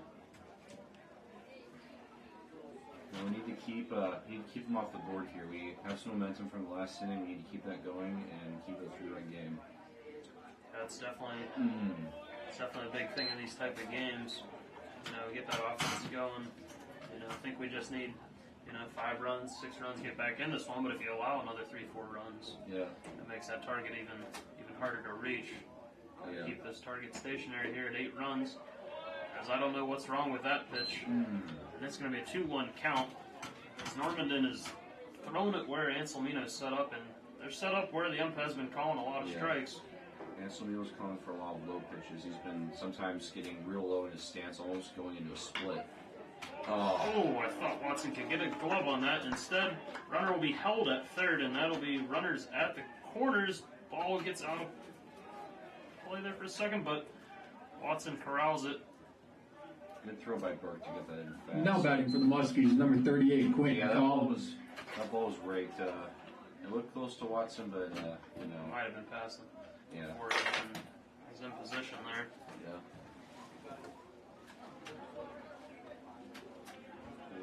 Got Collins up now. 0 for 2 with a walk as well, and a pair of strikeouts. Correct. 1 strikeout. Correct there. 1 strikeout, 1 run scored, 1 walk. He has scored 1 run, but one of few Muskingum batters without a hit yet. As this one is fouled. Huge. Oh, Watson's got to call it. Calls it, gets the out. Yeah, really looking for a pop-up in the infield there or a strikeout. Something that doesn't move the runner there is... Now batting for the Muskies, hold the runner. Dominic Gorens. Could have been a play at the plate there, but hold the runner. I don't even know what happened there. Try to get a big inning here and get 2 outs already. Good job by Watson and Normanton going to get that, knowing that Anselmino needed to cover home in case Lundell tried to be sneaky. But yeah, that was a huge second out. Keep the ball in the field, no chance to score. Another one foul. Back just missing the cars. Yeah, normally it's 2 pitches away from getting out of this, and this would be huge. Given that the Barons have their 4, 5, and 6 hitters up next inning, we're definitely in this. Righty delivers outside. Good block by Anselmino. 8-5 ball game. Top of the 7th here. Anselmino's not going to give up a run like that. He's maybe lacked so far this season in offensive production. He's more than made up for behind the plate. His defense has been stellar tonight. Armadin sets, delivers, chopper to Skavnicki. Perfect. Simple work for him as he flips to Maynard for the 3rd out. Let's go ahead to the home half of the 7th. Franciscan trailing 8-5.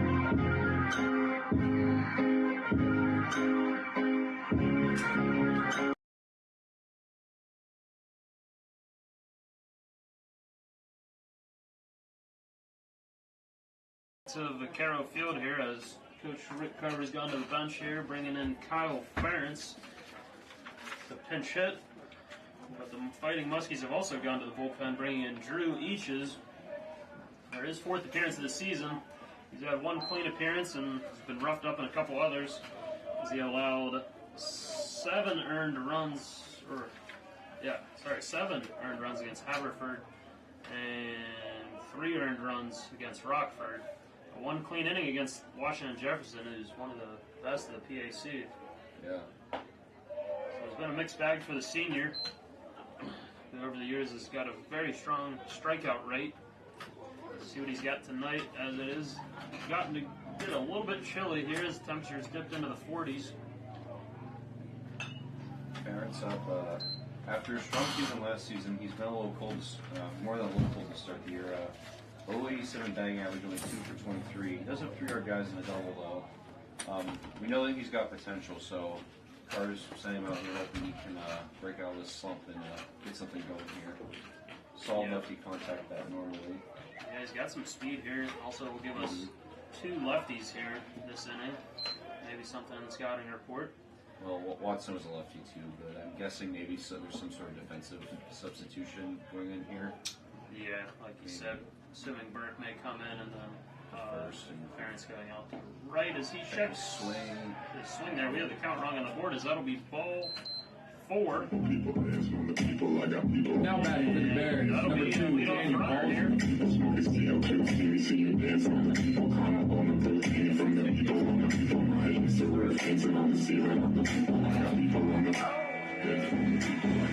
There's Burke walking around behind the dugout. He was grabbing his first baseman's mitt. He was standing right there. Yeah, so this will bring up Halsey's been the Barons' most dangerous bat thus far today. Yeah. 2 hits. Correction, sorry, 3 hits and 3 at-bats. 1 RBI and 2 runs scored. Good stuff by Halsey. Came in hitting 235. Probably figured he could hit a little better than that. Ooh. Tried to do a little backdoor pickoff play and Schwartz dropped the ball.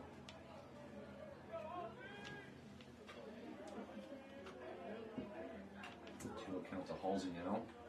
Hitters count, don't chase anything stupid. Ferentz had a large secondary lead. See if. Oh, he bluffs and then goes. Oh, no. He's got to get there. Oh, he gets the hand back. Oh, I thought he got the inside hand back. If he would have just went, he would have been there, but instead started, stopped, then went again, and that'll be a caught stealing. 2-6. Yeah. Caught stealing, and 1 out. Not what we needed there. Absolutely not. I don't know if he saw something, and then he recommitted. Yeah, he stopped in the middle. I don't know what he was doing there. Number first there. But Halsey stole the dish. 3 for 3 on the day. See if he can keep it going. That is a 2-2 count. Outside protect. Halsey knows this ump zone better than most today. Man, that was costly. We needed Ferentz to stay on base there, but yeah, especially with Halsey at the dish here. he had the jump too. He did. Is that one to the second baseman? Ooh, routine play made difficult by a speedy Halsey, but that'll be the second out of the inning. That'll bring up Aiden Hickey. Now batting for the Barons, number 20, Aiden Hickey. Barnes had to kind of like dive on top of that ball with swimmer. He always gives 100% when he's on the base paths around the field. He's always hustling, so he made that really close. But yeah, he was out by about still. 2 outs for Hickey. Big swing. Lefty Hickey takes a large rip there. Trying to make this a 6 game right away. Yeah, 2 outs. Not surprised there. Going for the big swing, but Anselmino on deck and Ferroni, all very capable hitters to get an inning going. Just one at bat at a time here. No, exactly. No, this lineup's a deep lineup for the Barons. Everyone can contribute when they're hot. I wonder, do you ever look up Hickey's stats from Ave or no? Yeah, he has some strong stats. We could pull them up here for you. Hickey extends the at bat here. I believe he earned some all-conference accolades. Impressive.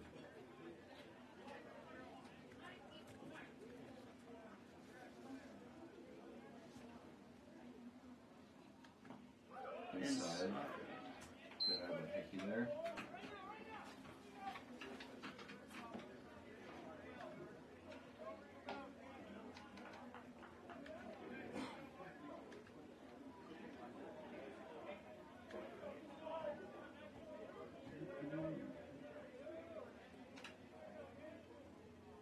Pitcher sets, delivers high and inside. Set the count at 2-2 with 2 outs.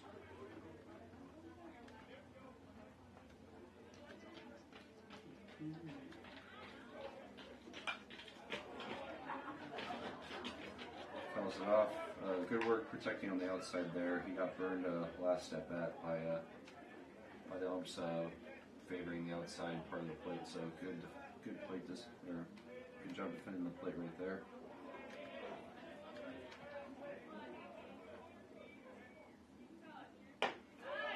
Another one outside. That one was definitely higher, so good take right there. Yeah, looks to be. I think he was a career 250 hitter. Okay. Stats here, about 40 RBIs. That one inside again. Draws the walk he was looking for last inning.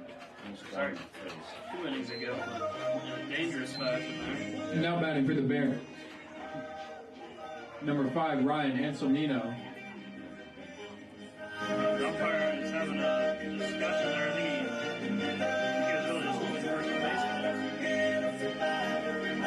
There's Fullerton there as Anselmino on around here. Kyle Ferentz has his glove and is ready to go into the field. I'll have to keep an eye on that. Yeah. Ferentz most likely going into right. Could go to center and bump Ferroni over. Woo! There's another one. Missing on both sides of the plate here. Is Eaches, but Franciscan not able to get to him yet, as he's trying to get a clean inning here with another out. He's missing on both sides of the plate as we have a wild pitch, which will easily advance Hickey to second, and we got a runner in scoring position here. A 3-run game. Take one run at a time here. 3 innings left. We got a tie game maybe if the Barons can shut him down. This will be another slow walk out here as action ramping up in the Fighting Muskies bullpen. A lefty still ready in the Franciscan pen if needed. Yeah, something just happened with Eaches. Like Hickey had a 2-strike count and then proceeded to throw, I think, 3 straight. Yeah, 3 or 4 straight balls. And then then almost hit Anselmino in the first pitch. And then second pitch was definitely a wild pitch. Short stride is best, but yeah. He crossed them up. It looked like he was set up inside. The ball went outside. Yeah. So pitching coach out here to calm him down a little bit. I'm just walking up there slowly, trying to get them to wrap it up. He has 3 wild pitches on the year, and he's already hit 2 batters on the year. So a little bit of. One with 4 walks. So with that high strikeout rate comes a lot of control. He's coming those pitchers are not quite sure where it's going sometimes. As it looks, can't get a good look at it. It looks like another righty warming up. Yeah. A lot of righties in the Muskies, Fighting Muskies bullpen. Alright, got Hickey in scoring position. It would have been nice to still have Ferentz on the base paths at this point, but good eye. Another inside pitch, and we got 3-0 count. If I'm Anselmo here, I'm not swinging. I'm just going to At least 2 pitches. force him to throw a strike here. Yeah, let's see if Carver gives him the take sign here. As Ferroni's on deck.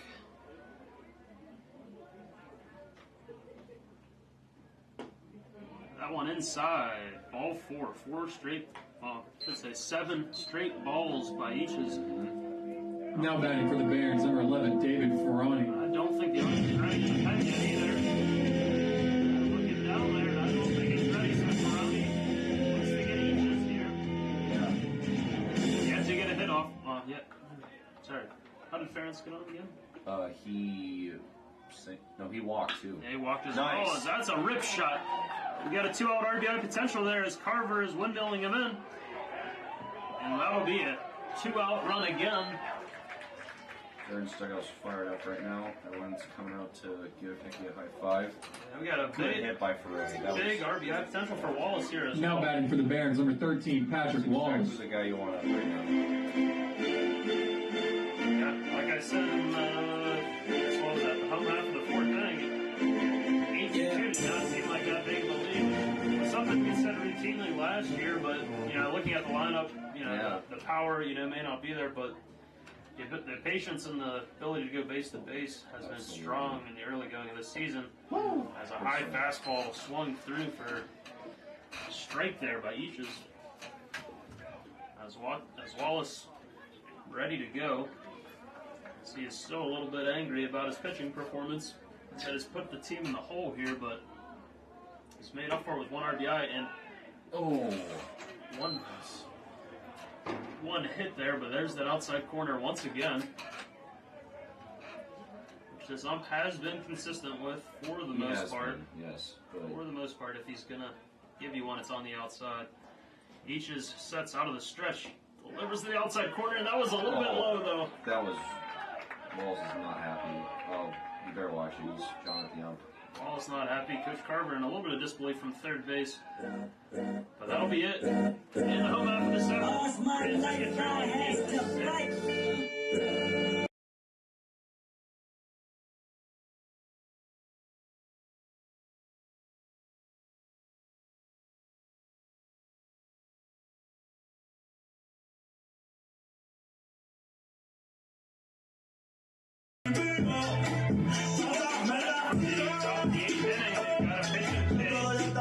Franciscan. Now batting for the Muskies, number 3, Toby Tiki.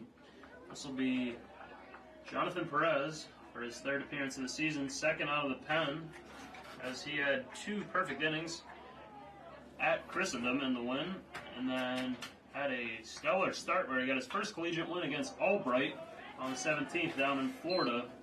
Pitched 6 innings, allowing 5 hits, 5 runs, 4 of which were earned, walked 4, struck out 4. We gave the Barons some much needed much needed innings as on those spring break trips that you're always worried about eating up innings and effective innings. He was able to do that as the second pitch is lined out to Skavnicki. Nice catch by Skavnicki there. Blooper there, but he has flashed the leather at all times possible at the all-important shortstop position. This will bring up number 6. Now batting for the Muskies, number 6, Nate Kaiser. Skavnicki knows there that the because it was a pretty lazy bloop, but it was very shallow and right in front of him, that if he let that fall, they probably weren't going to be able to get Teak at first, because Teak's got some wheels. So great job making that play. Nice pitch by the lefty Perez there as he gets the called strike. Always have seen good luck to come up here. Perez is a freshman, right? Yeah, freshman from Arizona, South Point Catholic. Oh, look at that curve. Hat falls off as Perez hits that outside corner, which as a lefty, if you can hit that outside corner with this on, He could live over there. Absolutely.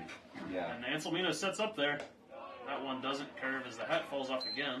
I wonder why that keeps happening. He's got He must really like a lot of hair. snap his body violently when he throws that curve.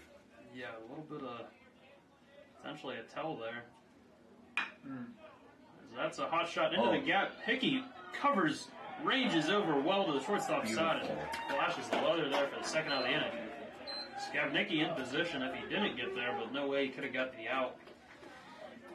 Has the left side of the infield for Franciscan been strong today. A couple errors. Now batting for the Muskies, number 11, Devin Ryan.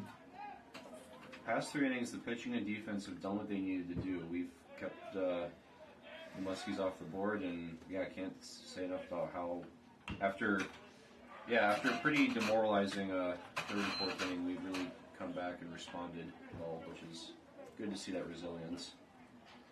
Perez settling in nicely there, as that was another curve that catches the outside corner. Number 11 there, the leadoff hitter Ryan knows he has to protect there, as he is not able to protect there on the fastball, catches him off guard.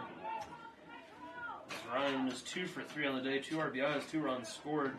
Let's see if they can get something started with 2 outs again, which that all-important third out has been tricky for both teams. Look at that. Beautiful. Nice curve there by Perez, and that gets everyone out of the dugout there as we're going to head to the home game. 8-6 from the Bureau.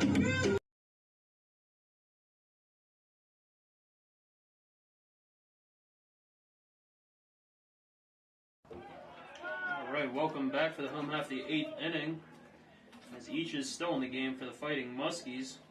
Oops, sorry, correction. New pitcher Clark Jennings in the game for the Fighting Muskies, as Muskies go to the pen once again. He's delivered 2 strikes to start this one to Skavnicki. Jennings 2 wins on the season. This is his 6th appearance. He's pitched 11 innings thus far, 6 earned runs, 7 strikeouts. He's allowed some extra base hits, as he's allowed 3 doubles, 1 triple, and a homer, but that is going to be a strikeout. To lead this one off, his 8th strikeout of the season, as Skavnicki goes down in 3 pitches. Now batting for the Barons, number 32, Michael Maynard.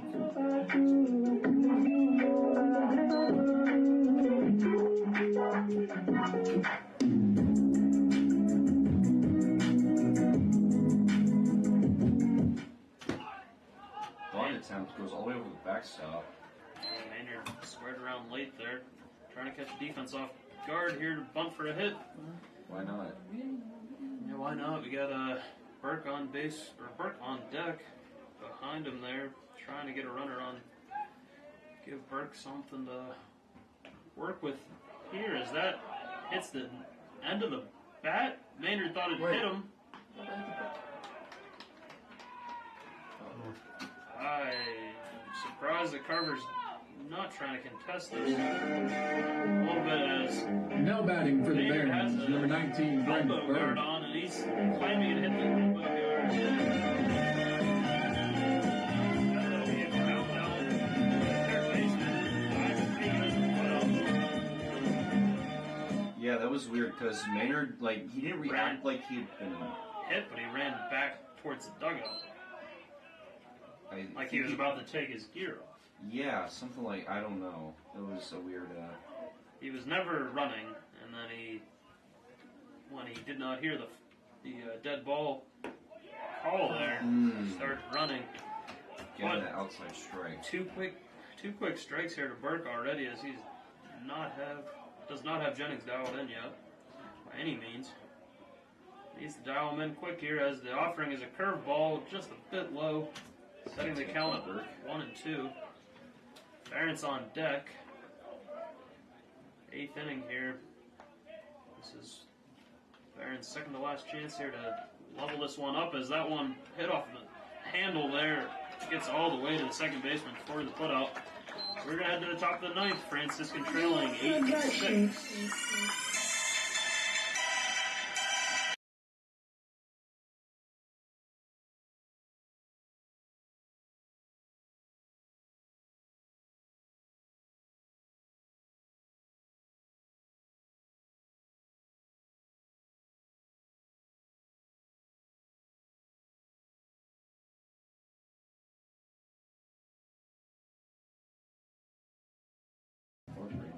Now batting for the Muskies, Welcome number back. 22, Trey Yoder. Last inning here, top of the ninth. Fighting Muskies batting here against Steubenville native Ryan Neely. Coming out of the pen here for the third time this year as he has one start. This is his third appearance out of the pen. He's got a 1-0 record and a 0.00 ERA with 12 strikeouts and 2 walks. Opponent's only hitting 111 against him thus far. Strong start to the year for Neely. I think he's moving into being more of the closer from what I've seen and heard so far this season. Yeah, 2 strong appearances out of the pen. One strong start though down in Florida, which I thought he may get a couple early starts potentially here in conference play, but yeah, you never know. You need to have multiple guys that can start and come out of the pen, and there is a strikeout. Which Perez is one of those guys for us already, as he's proven the ability. Now to batting for the lengthen out Muskies, as number well. 14, Alex Santa Cruz. No, I pretty much last year's staff is pretty much all intact. The only major subtraction is lefty Noah Smith is no longer on the roster, but we've added Perez, and we've been giving more opportunities to Normanton, Tyler, had some leverage innings. Yeah. So, the Barons pitching staff, which definitely wasn't quite where they wanted it last year's, definitely can improve a lot this year. There's a ground ball to third for the second out. Yeah, 5-3 goes to put off. Picky strong over there. We got Now batting for the Barons to lead off Muskies, number 8, Chase Lundell. the inning for the Barons. Yep. He is in the 6th spot. 4th spot. 4th spot. Sorry, came in for once. No, wait, 5 spot. 5 spot. Burke's in the 4th spot. Yep. So we're gonna have Ferentz and then Halsey and Picky every next inning, which are the bats that have done well so far throughout this game. So Yeah, just got to get out of this inning here. One more batter. good Oh, thing it is. so well. Yeah, just a bit outside and low there. There's Neely trying to stay efficient here and put up another 0. As Franciscan gets the strike there. Franciscan has held the Muskies scoreless since the 4th. Looking out at the scoreboard there in left center. Yeah, just 2 crooked numbers in the 3rd and 4th inning. Wallace got really roughed up, but Tyler, Normandin, Perez, and now Neely have all done very well out of the pen. Nice offering there. Almost a clean pick by the third base coach, but gets it on the second handle as we have a 1-2 count here. Neely looking to keep that pitch count around 10 here. Get out with 3 outs, so that would be very, very nice and keep him fresh for relief or starting appearances, depending how games would play out on Friday and or Saturday. But as mentioned earlier, we have some weather developing. Hopefully Friday it is safe to play at Waynesburg at 4 o'clock. But Saturday looking tricky with some snow, rain, possibility, and a high of about 44 degrees. Curveball, well hit there by Lundell. The first baseman drives it all the way to the left fielder Halsey for a single in the first hit against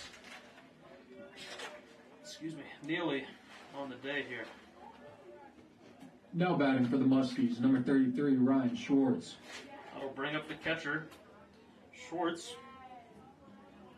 Schwartz 1 for 4 on the day, struck out once.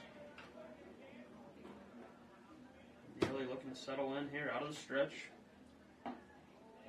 Delivers that Right there. nice inside fastball for strike 1. Each team with, Muskies now with 11 hits. Franciscan with 10. As my prediction unfortunately has came true, as I predicted both teams to score around 8 runs. And if the Barons are going to win, my prediction will definitely come true. So we're going to need at least 9 runs to win this game.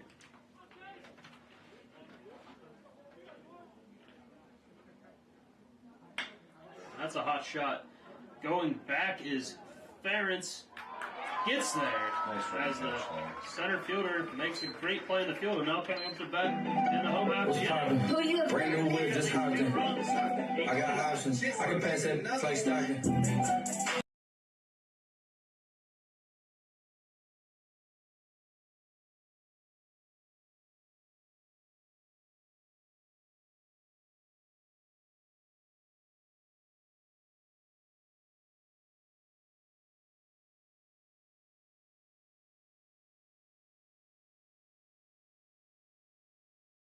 Now batting for the Barons, number Welcome 10, back Kyle after Ferentz. ninth inning. Still on the mound for the Fighting Muskies is Jennings. Kyle Ferentz at their dish, center fielder. He looks at a first pitch outside for ball 1. I was starting to notice when the ump is going to do a called strike, he kind of looks to one side, then the other, then does the strike call, and he did that there. And I was I thought he was, I almost ring him up there.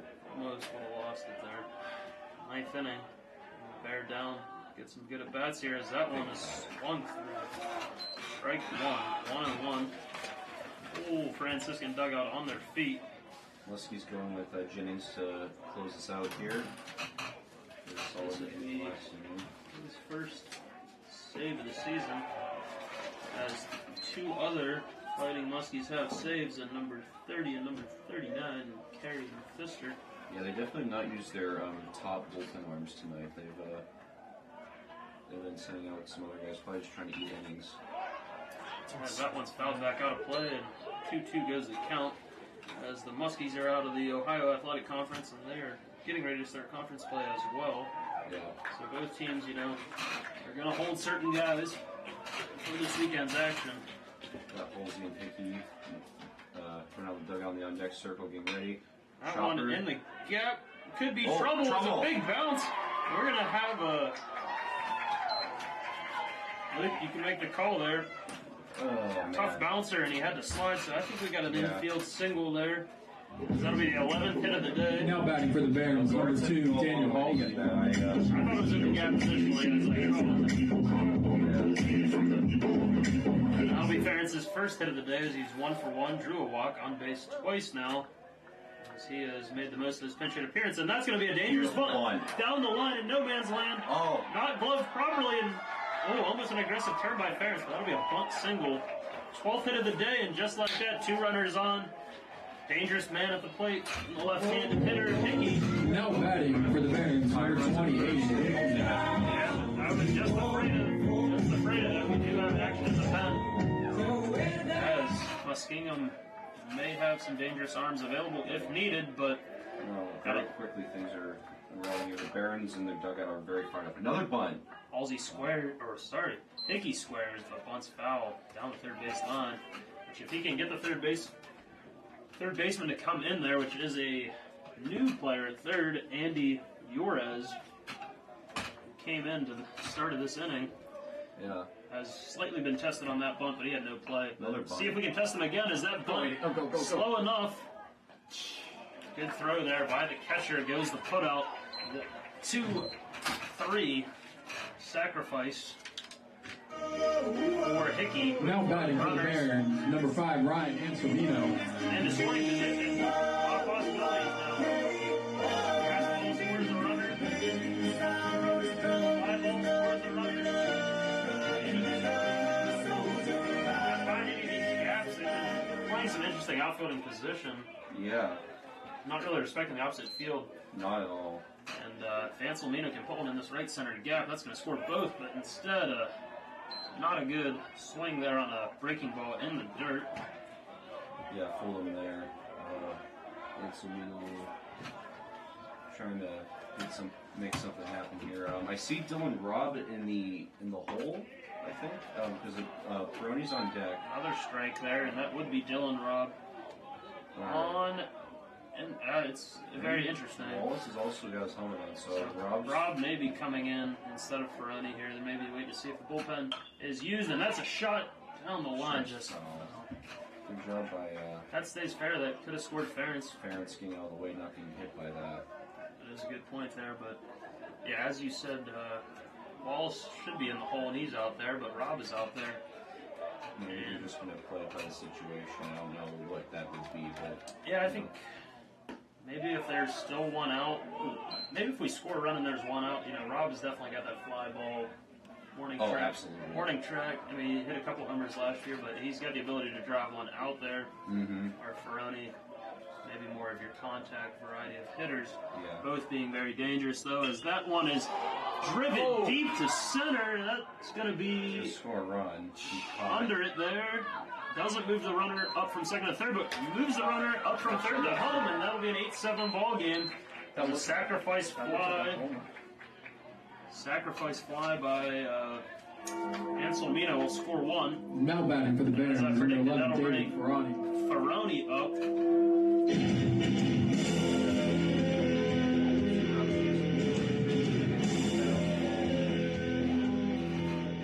He's had a decent day at the plate. Definitely not gonna crack a rock on home right here, but base hits ties the game. Yeah, he's 2 for 4. One RBI. Dang.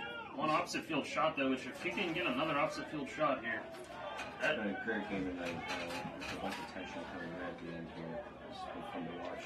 Barons call it and see if they can finish it off. they're trying to shift the second baseman back. Oh! Wild pitch! That's moving him at least one bag. Quick, aggressive turn by Halsey there.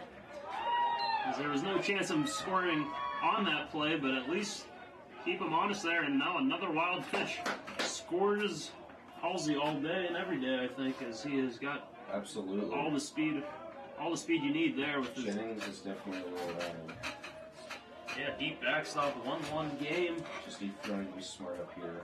Ferroni's had a good day at the plate. Let's see if we can keep it going. It does let the Fighting Muskies play more traditional fielding positions, as that one's low and outside. Good stuff by Schwartz there. And Barons are in good shape if this inning does continue in case of a walk or a tie game.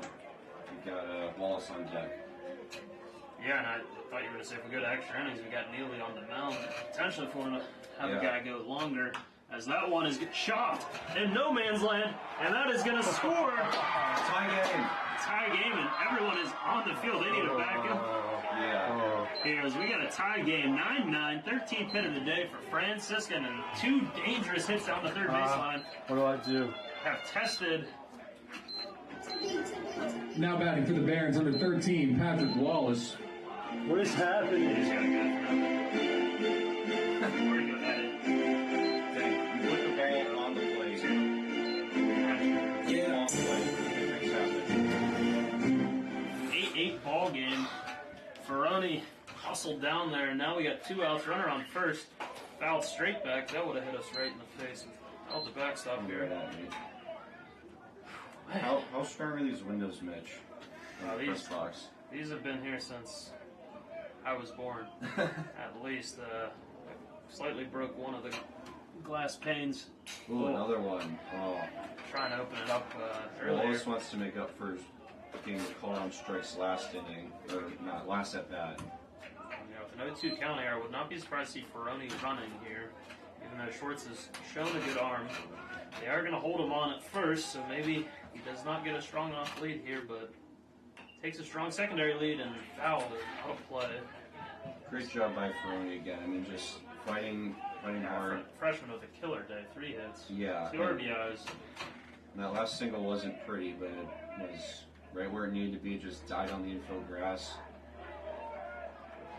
Let's see, Barons bench is firing up Wallace here. Ooh, Get foul. Foul. Yeah, it's going to be out play. Love to see. I've seen Wallace crank several doubles out to the fence. That'd be nice to see that right now.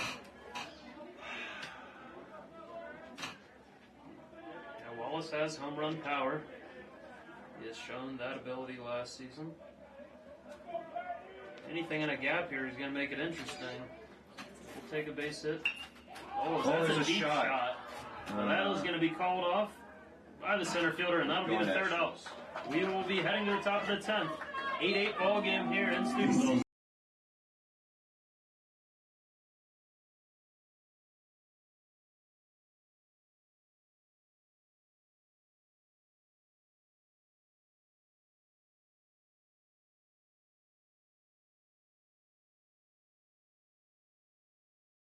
Mark wants you to skip. Welcome back to the top of the 10th inning here for Caro. Don't talk back to me, man. This will be the center fielder Collins, and he rips the first pitch deep. Halsey back.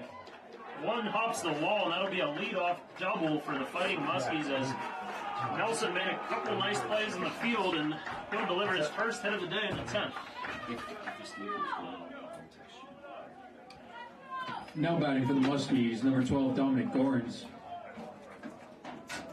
Very clutch hit there by Nelson as the speedy man is on second.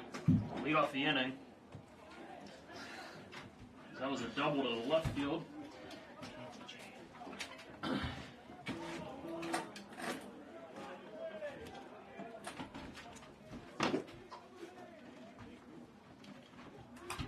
Neely, unhappy with the signs there, will have Anselmino come out, have a brief discussion. As mentioned earlier, Neely has some length, went 7 innings, 2 earned runs in Florida, and a win over Albright. So if he needs to go 2, 3, 4, 5 innings here, that is potential. For Neely, as there's no action in the Franciscan pen, but some action in the Fighting Muskies pen as we got a righty warming up for them. That was a nice curve, but just a bit low. Sets the count of 1-0.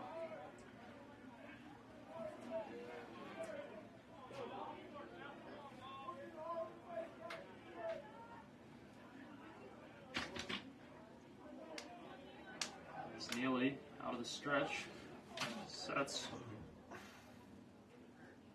Delivers outside, ball 2. Nelson taking a strong lead, secondary lead out at second there.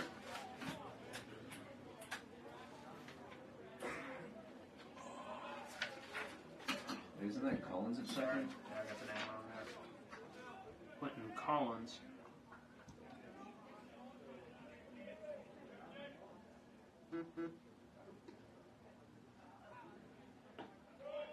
Oh, I don't know what to say. Like you could say. That one lady in the crowd Has already said. She's already said it. Yeah, looked to be on the outside corner there. It's been called all day. Anselmino has been a very wise catcher back there. He's been setting up for it. But the veteran Neely is in the jam here now. Yep. Now batting for the Muskies, number 1, Wyatt Reader. Plus, with that though, is that we do get the force play back now. Yeah, we're gonna have a little bit of a discussion here. Coach Carver going out. Coming out. There's no one in the pen, so this is Neely's inning for now. Yeah, our only position players that have got pitching experience would be Burke, and yeah, that's it. I mean, it looks like the ball is staying in Neely's hand here. We're maybe talking defensive positioning here. As I don't know what's Carver saying here. Ball goes to the left side of the infield. Will go to third. Yeah. I mean, I guess if the ball, I don't know. If Hickey gets the ball at third, then yeah, He's taking it. play Shortstop's going for 2. Yeah, We'll I see. think Skibnicki would go for 2, unless he has to go way to his right and get in the hole. Yeah, so maybe just some general reminders of fielding here, as it is early in the season. But the Barons have shown some pretty sound defensive positioning as far as pitcher first base covering and backing up each other and some other things, and obviously no errors as well. Knowing the situation here, there's a lefty up here too, so that does make a difference. You know, if Maynard gets the ball, he's definitely going to be going for 2 here. Yeah. Also, Burke at first. He's not a natural first baseman, but probably he'd be flipping over to Skibnicki and then having Neely come to cover first for him.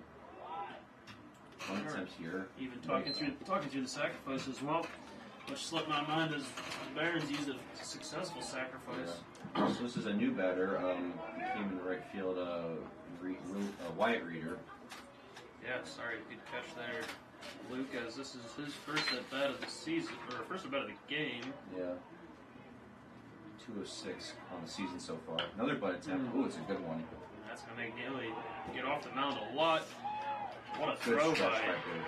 What a throw, what a pick. That was actually a pick by Maynard. Oh, you're right, yeah. He's out at first, so I would just put that in as a 1-3 put out.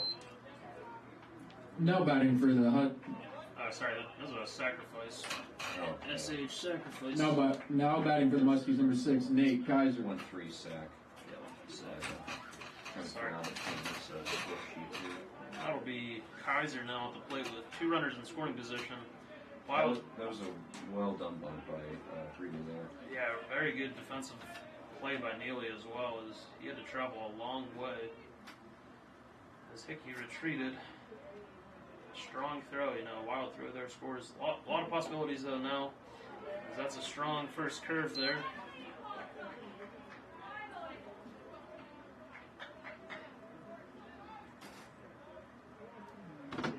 tying the count at 0-1, 1 out. Strikeout would be ideal for Franciscan here. So that one inside, blocked by He's Hickey, going home. comes home. Got Collins in a pickle here. Well done. Well done, boys. That'll be a fielder's choice. Collins out on the 5-1-5. And Gorin stays at second, so Correct. Now batting for the Muskies, number 11, Devin Ryan. Just yep, got it. Perfect. And now we can go to any base, just get the one out, and then get our bats back on. Yeah, you can't say how good of a job that was by Hickey. It was a ball where it took a weird hop, but he went to his knees, kept it in front of him, and then a strong throw was all he needed in position there for Anselmino to take care of business. As a get me over curveball there, it's fouled out of play. Temperature going down here and action heating up in the Muskingum pen still. Looks like a righty is ready. Would not be surprised if they go to the pen here as Jennings. Sorry, it was not Jennings. But we're back here. 0-1 count here. Focused on the batter here. Another nice curve. I think they called it a looking strike. Yeah, or his... Either way, it was. way. I think either way it was a strike. Yeah. Parents' dugout's feeling it again. They're excited over there. They're cheering on Neely. Hopefully we can work out of this jam and get our bats back on him. This has been a crazy game, huh, Mitch? This is what we're used to from last season. So it's exciting times for Barron baseball to, have a team that's down 8-2 and never worried. Always just willing to strike and one bat at a time mentality here. Claw their way back into it, but really can't say enough about the rotation, the bullpen worked today as well. So a variety of arms has been able to shut it down thus far. As Neely delivers a high pitch there, filling the scoreboard full of twos there as we got 2 balls, 2 strikes, 2 outs here. Top of the 10th inning here in Steubenville.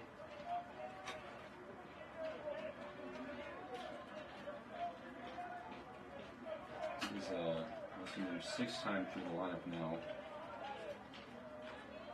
You are correct here as Neely delivers. Nice pitch there. There's a dangerous hitter here, Ryan. Top of the order. Already has 2 RBIs today and scored 2 runs. A big double in the 4th inning.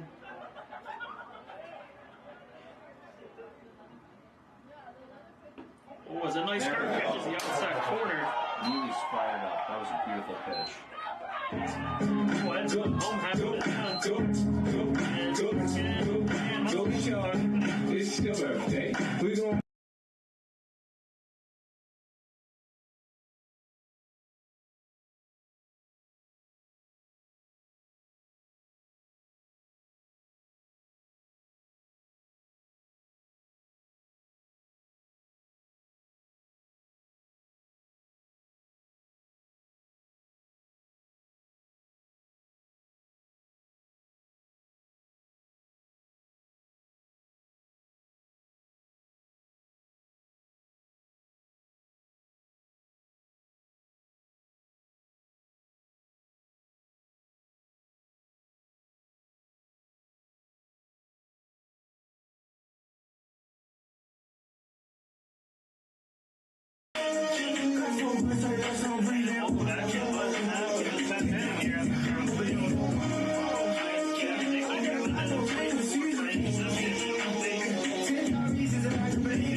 He's had the most appearances on the team thus far, as this is his 7th appearance, and he holds a .6 ERA.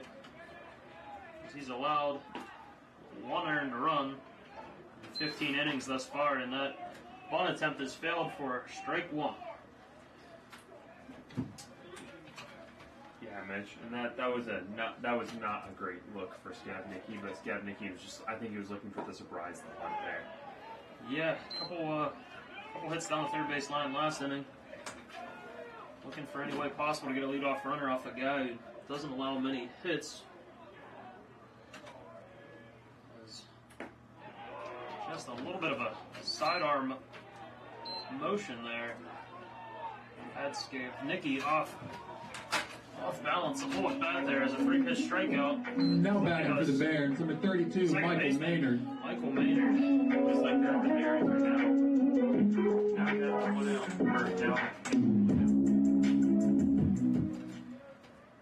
Yeah, we got the middle of the order here as Maynard hits one down the line. Yeah. Just foul. I think the Barons are lucky that one was foul. Yeah, it would have been an easy put out by the first baseman there. If it got to him there, as Lundell still in the game for the Fighting Muskies. Maynard 1 for 4 on the day with an RBI. Struck out once and takes that one in the back thigh. Thought he got hit by pitch last at bat, but they said it hit the end of the bat and he grounded out in a weird play. The 8th inning, which now batting for the like Barons, number 19, Brendan Burke. They responded tonight by scoring 2 runs.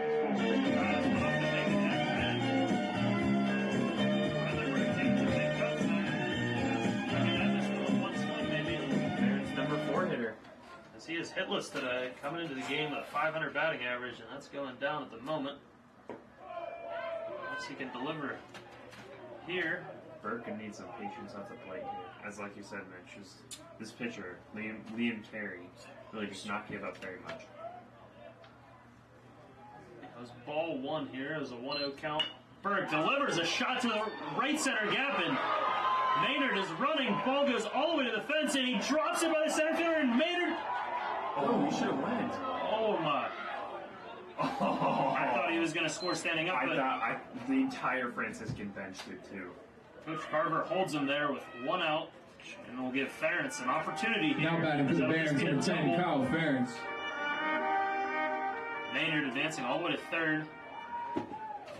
Kyle Ferentz now is intentionally walked. To load the bases now for Daniel Halsey, who's been dangerous. Normally I would say... Now batting for the Barons, number 2, Daniel Halsey. I believe he's pronounced into 2 double plays this year, which he has. Looking at the scouting report, this could be a wise move there. But he is quite speedy, so you think anything in play, he's going to beat it out, but the infield is in, so the ball is coming home. Oh yeah. No matter what happens, if that ball stays in the infield, it's coming home. So unless they can try and pull off a double play, but that is really risky. Yeah, so the double play would have to be home to first at this point. That's a smart play by the Fighting Muskies there to intentionally walk, therefore allowing.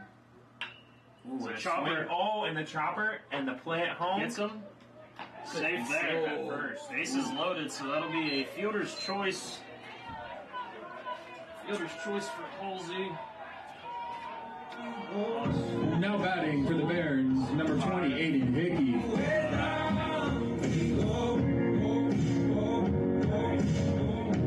Bases loaded for a new player to the Barons, Aiden Hickey. Played 2 years at Ave Maria. Played on the basketball team, and he almost took out. Instead, it's a wild pitch, and that'll score. Brandon Burke win. They walk it off, and Coach Carver's theory pays off there. They'll make an element base pass, and they Muskingum beat you, but instead the Barons pull it off.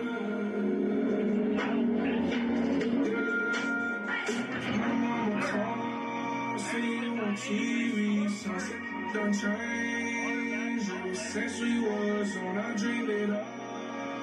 As the Barons will pull off the win and go to 8-3 on the season, the Muskies fall to 8-5. We'll be back on Saturday. Home action. The Barons will play Waynesburg in PAT play. The Barons will be back in action on the road at Waynesburg Friday. Thanks for tuning in.